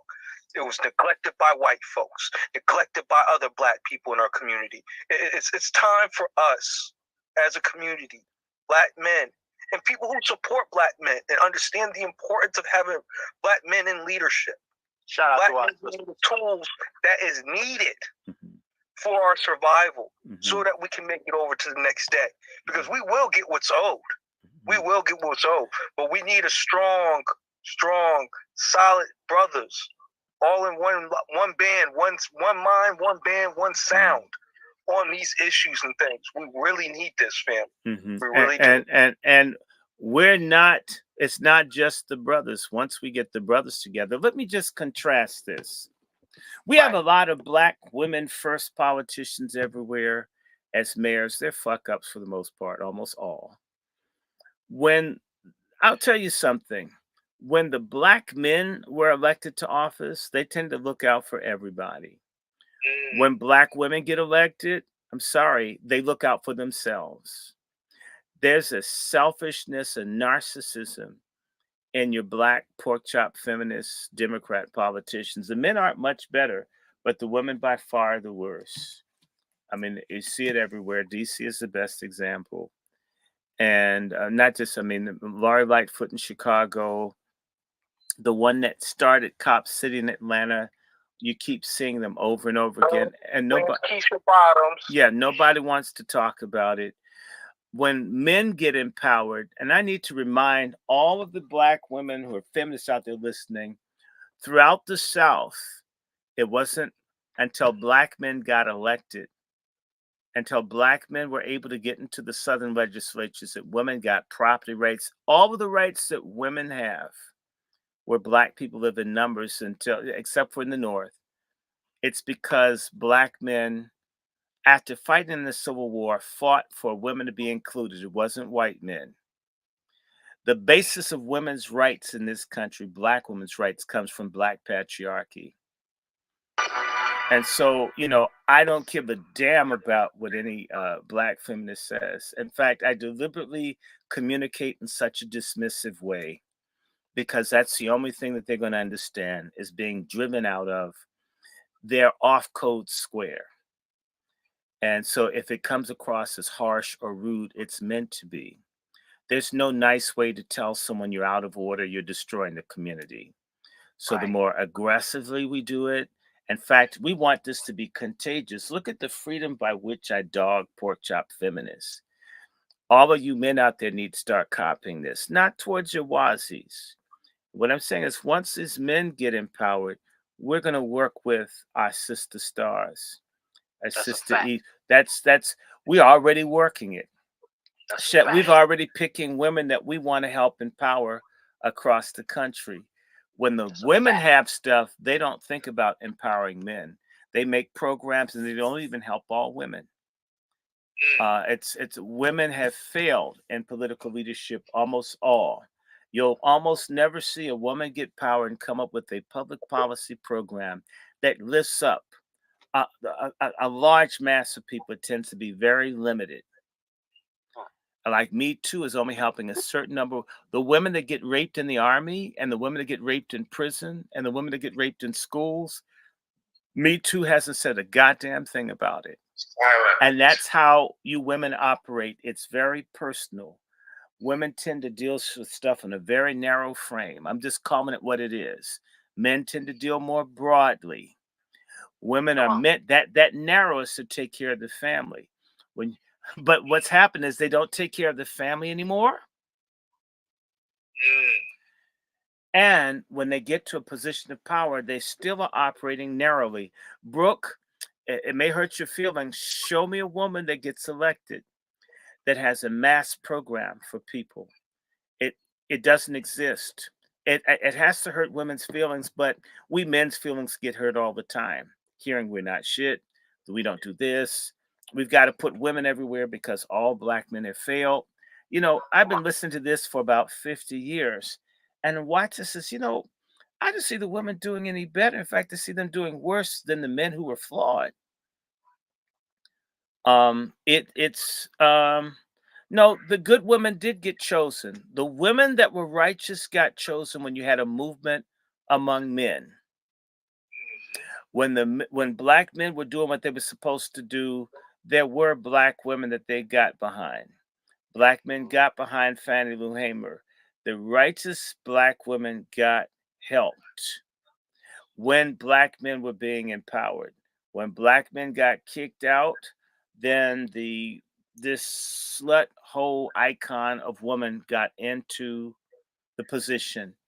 As much as I don't like a lot of stuff about Shirley Chisholm, as quietly as it's kept, as much as she lied, black men supported Shirley Chisholm. White men didn't, and white women didn't. Shirley Chisholm's husband was her main supporter, and she was screwing another man behind his back. Fact, and she's a tether. So I don't care. The truth will hurt. The truth hurts. I'm trying to think of any place where they put in an elected black woman leader that's looked out for the people. I don't know of one. I can name black male leaders that are flawed, but they've looked out for a great number. We can do Harold Washington, Marion Barry, you could do Gibson, you could do Sharp James, you could do Coleman Young, you could do Harold Washington. I mean, you could do Maynard Jackson. You can't roll off that with black women in elected office. You just can't. You can talk about at least when there's some kind of movement in Congress around some black rights. You could name some of the more outspoken persons, maybe Cynthia McKinney being the only person. But that's in like 60 years, you can like name one. And I can name several men, but men are less than women, and men need to be replaced by women because women are more sensitive. When you start looking at it, somebody's lying, and some of those people lying are feminists. Come on. Some of the people lying are feminists. Show me where the movement against mass incarceration of black men. If I were to contrast, in fact, let's do something that our sisters don't do. If we were to compare our sisters to Palestinian women, you wouldn't want to do that. You wouldn't want to compare our sisters these days to women anywhere else because you would be in pain. Even when you were having your protest, Sister Brooke, who fought you? Was it men or was it women? When the communities tried to confront DeSantis about the white supremacists executing people in the Dollar General, who was the person that told the community to shut up? Was it a man or was it a woman? Who was the person that let all the black folks get killed when Obama was president? Wasn't it what's that woman, the one that looked like a pineapple? You know what I'm talking about. Looked like a pineapple with a wig on. Loretta Lynch. And so all of this stuff happens. I'm not saying you don't have coons that are men. But it's interesting when a man is a coon, Clarence Thomas, he catches hell. As he should. When a woman gets in position and she fucks over black people, we celebrate the fact that it's a woman in a position. Oh, she's a woman, she's going to care. It's a goddamn lie. She's not going to care, and she doesn't care. When they wanted to put in a black woman in Harvard, what was the step for her to become president? She was firing all the black American men who were loved on the campus. They bring the black women in to get rid of black men. When they wanted to drive black men out of formal employment, they put black women in human resources. When they wanted to put black men in jail, they started getting black women prosecutors. I mean, I'm sorry. The truth is the light. We are going to have a Day of Atonement for pork chop feminism, where women are going to apologize for killing babies and for that. It's not all of you, but the ones that are dirty. See, when the Million Man March happened, for all of its flaws, they were called on to be better persons. When the women had their march, they just celebrated being Black women. Everything is wonderful. See the lack of accountability, see the dishonesty, the lack of transparency, the audacity to come with an opaque program meaning nothing. I'm not against 2 million women gathering, but you know what? There wasn't even an afterglow to the Million Woman March because it didn't mean anything. Basically, the men had a march, we'll have a march. Their march didn't fulfill what it could have, and our march is not going to even do shit. But you know what? We outnumbered them 2-1. This one-upsmanship, this Black men don't compete with Black women like that. No, they don't. If we saw a man competing with a woman doing the right thing, people would start questioning sexuality. When a woman acts out of her role, we don't say anything, even when the woman's acting masculine. She can have a beard bigger than Abraham Lincoln. And I'm not competing with no woman. Crazy? No. Is it not labeled as a mental disorder or something when it should be? Because it is a mental disorder. Well, we know that we don't say anybody's good, Sister Brooke. We're saying that women have great gifts. What the feminist movement has done is subverted women's gifts. And we're all suffering. Okay. And the women, they've got the women trying to be men, and now men who see all the opportunities that women have said, hell, I'd rather be a woman. Shit's easier. The line is shorter. And this is going to come to haunt women. It is. And all these men in the women's restroom and women's sports, pretty soon they're going to be in the WNBA. And this is a woman's movement. It is not a men's movement. This is self-inflicted sexual suicide that women are committing. It isn't men. And when men try to tell women, we get told we hate women for saying, be yourself. You don't accept me. Let me cut off my titties. Let me look more. Now you'll accept. And we never said that people cut their breast off. We're not telling women to take testosterone so they'll grow beards and look like Geico cavemen. We're not doing this. Isn't men. This is all from women. So, the truth hurts, but the Bible says faithful are the wounds of a friend. Translation, the truth of someone that cares hurts, but it's more faithful for me to tell you the truth than to lie to you. I'm tired of men lying for pussy. Seems like you could tell the truth and get it too. I need to eat. It's almost 11:30. I gotta go, folks. Excellent. Okay. Brother Short, I'll be chatting with you tomorrow. Brother Negro, let him know how to get a hold of you. First and foremost, salute to Brother Negro for hitting the cash. Yeah, God bless Brother Negro.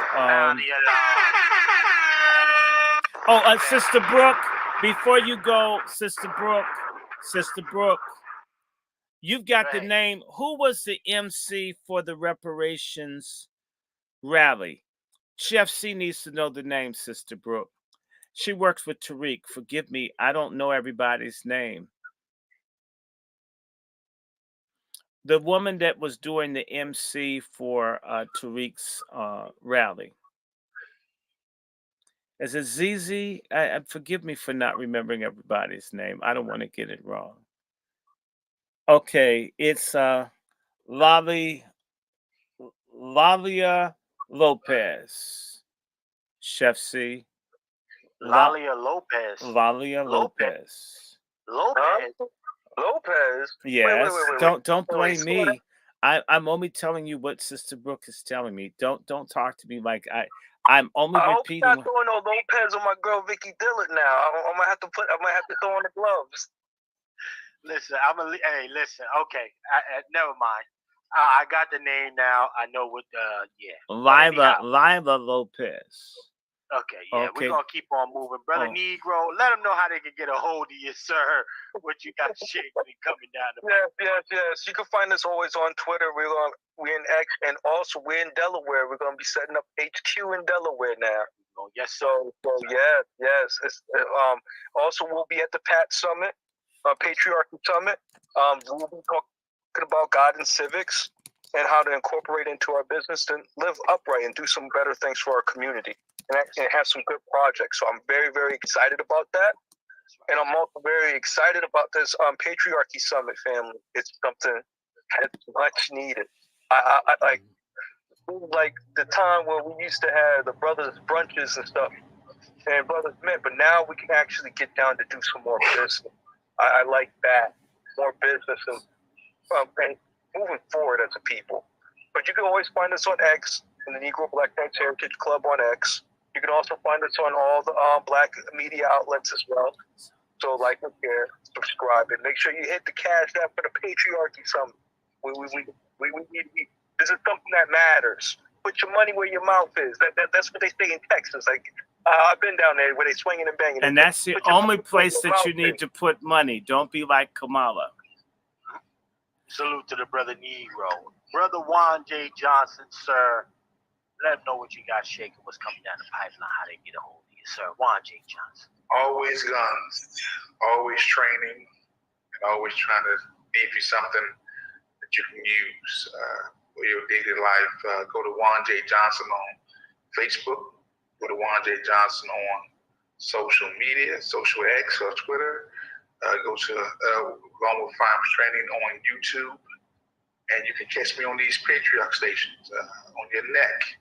Again, I will be 8/24/24 in rare form at the Patriarch Summit. Looking forward to seeing you there. Look, family, we have to reimagine this. We're reimagining what the patriarch looks like. When you're in a system of racism, white supremacy, and you're being dominated, you need these type of summits to take place. So I'm looking forward to it. Salute to Chef C, the Negro, Twiz, Dr. Short, and all those who are trying to reimagine our Black community. We may not be getting the traction with these social media platforms because we're real, but eventually we're going to get it. We're going to get it. I believe that we're going to get it. Again, I salute all those who tuned into my station. I see Landlord Life with Carissa Spans in the house, that she's still here. I see Deceptively Unique, the Commander. So it's quite a few, but hey, it's not about how many, it's the quality of the folks who's tuned in. Again, make the donations or the donations. Stop being on the sideline, get in the game. It's war. It's war, family. Juan J. Johnson, Lone Wolf Firearms, ladies and gentlemen.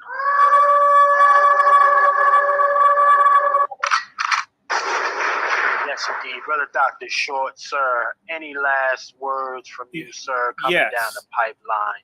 I want people to follow me that can on Twitter. My Twitter account, the main one I'm using now, is DRS1CBuster. DRS1CBuster. Check me out there. And on top of that, please remember, donate, do what you can.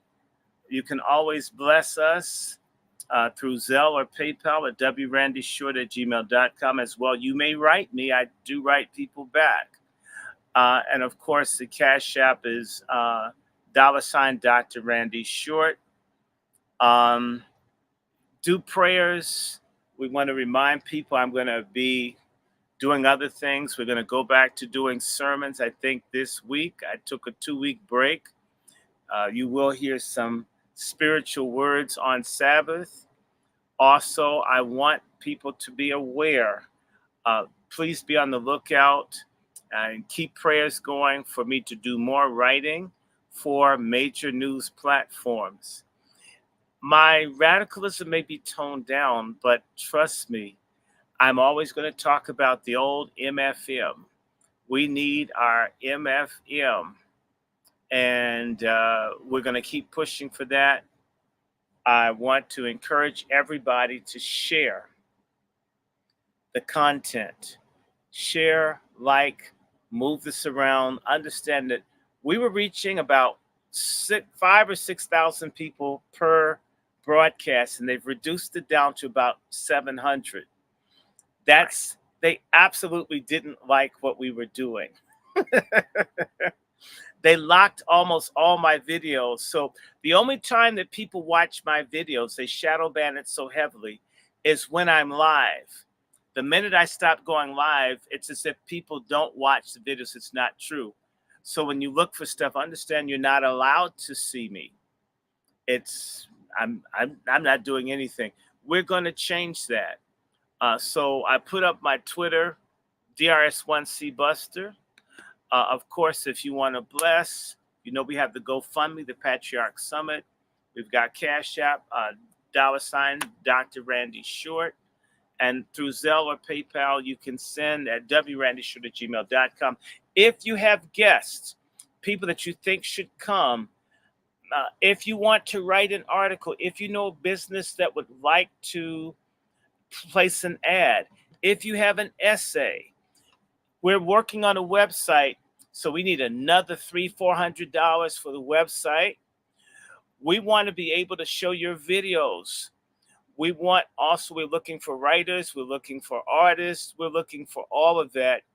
If you know somebody that's willing to work with us, send an example. Don't tell us how good you are. It's not like I'm a lady looking at a man.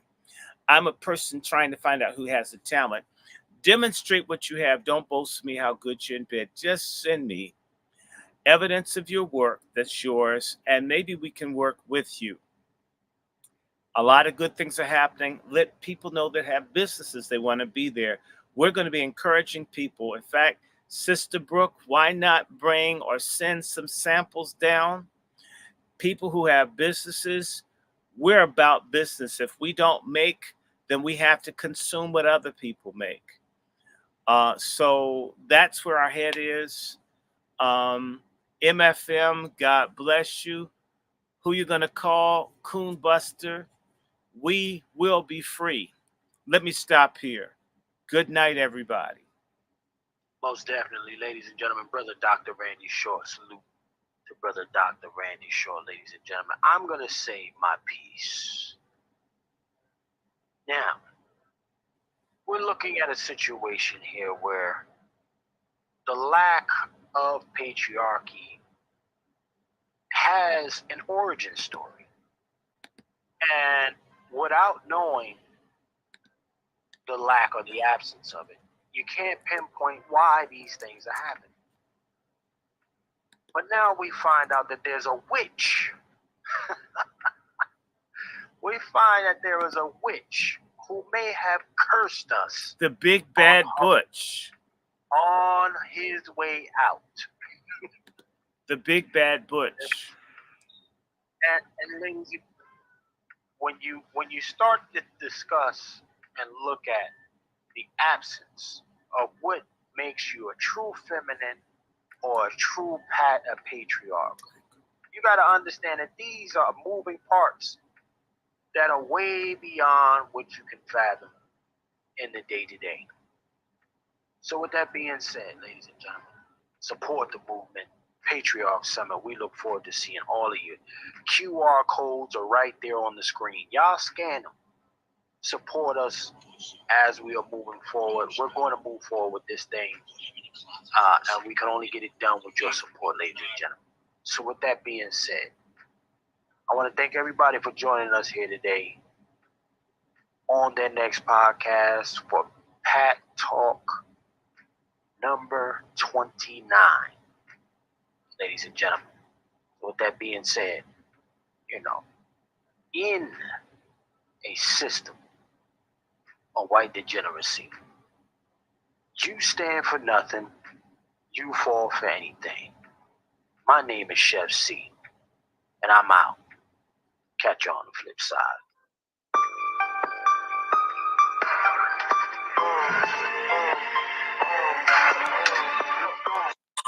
Okay, guys, MFM, I'm out of here. We've been at this for a minute. You guys take care. I'm coming off. I need to take a break.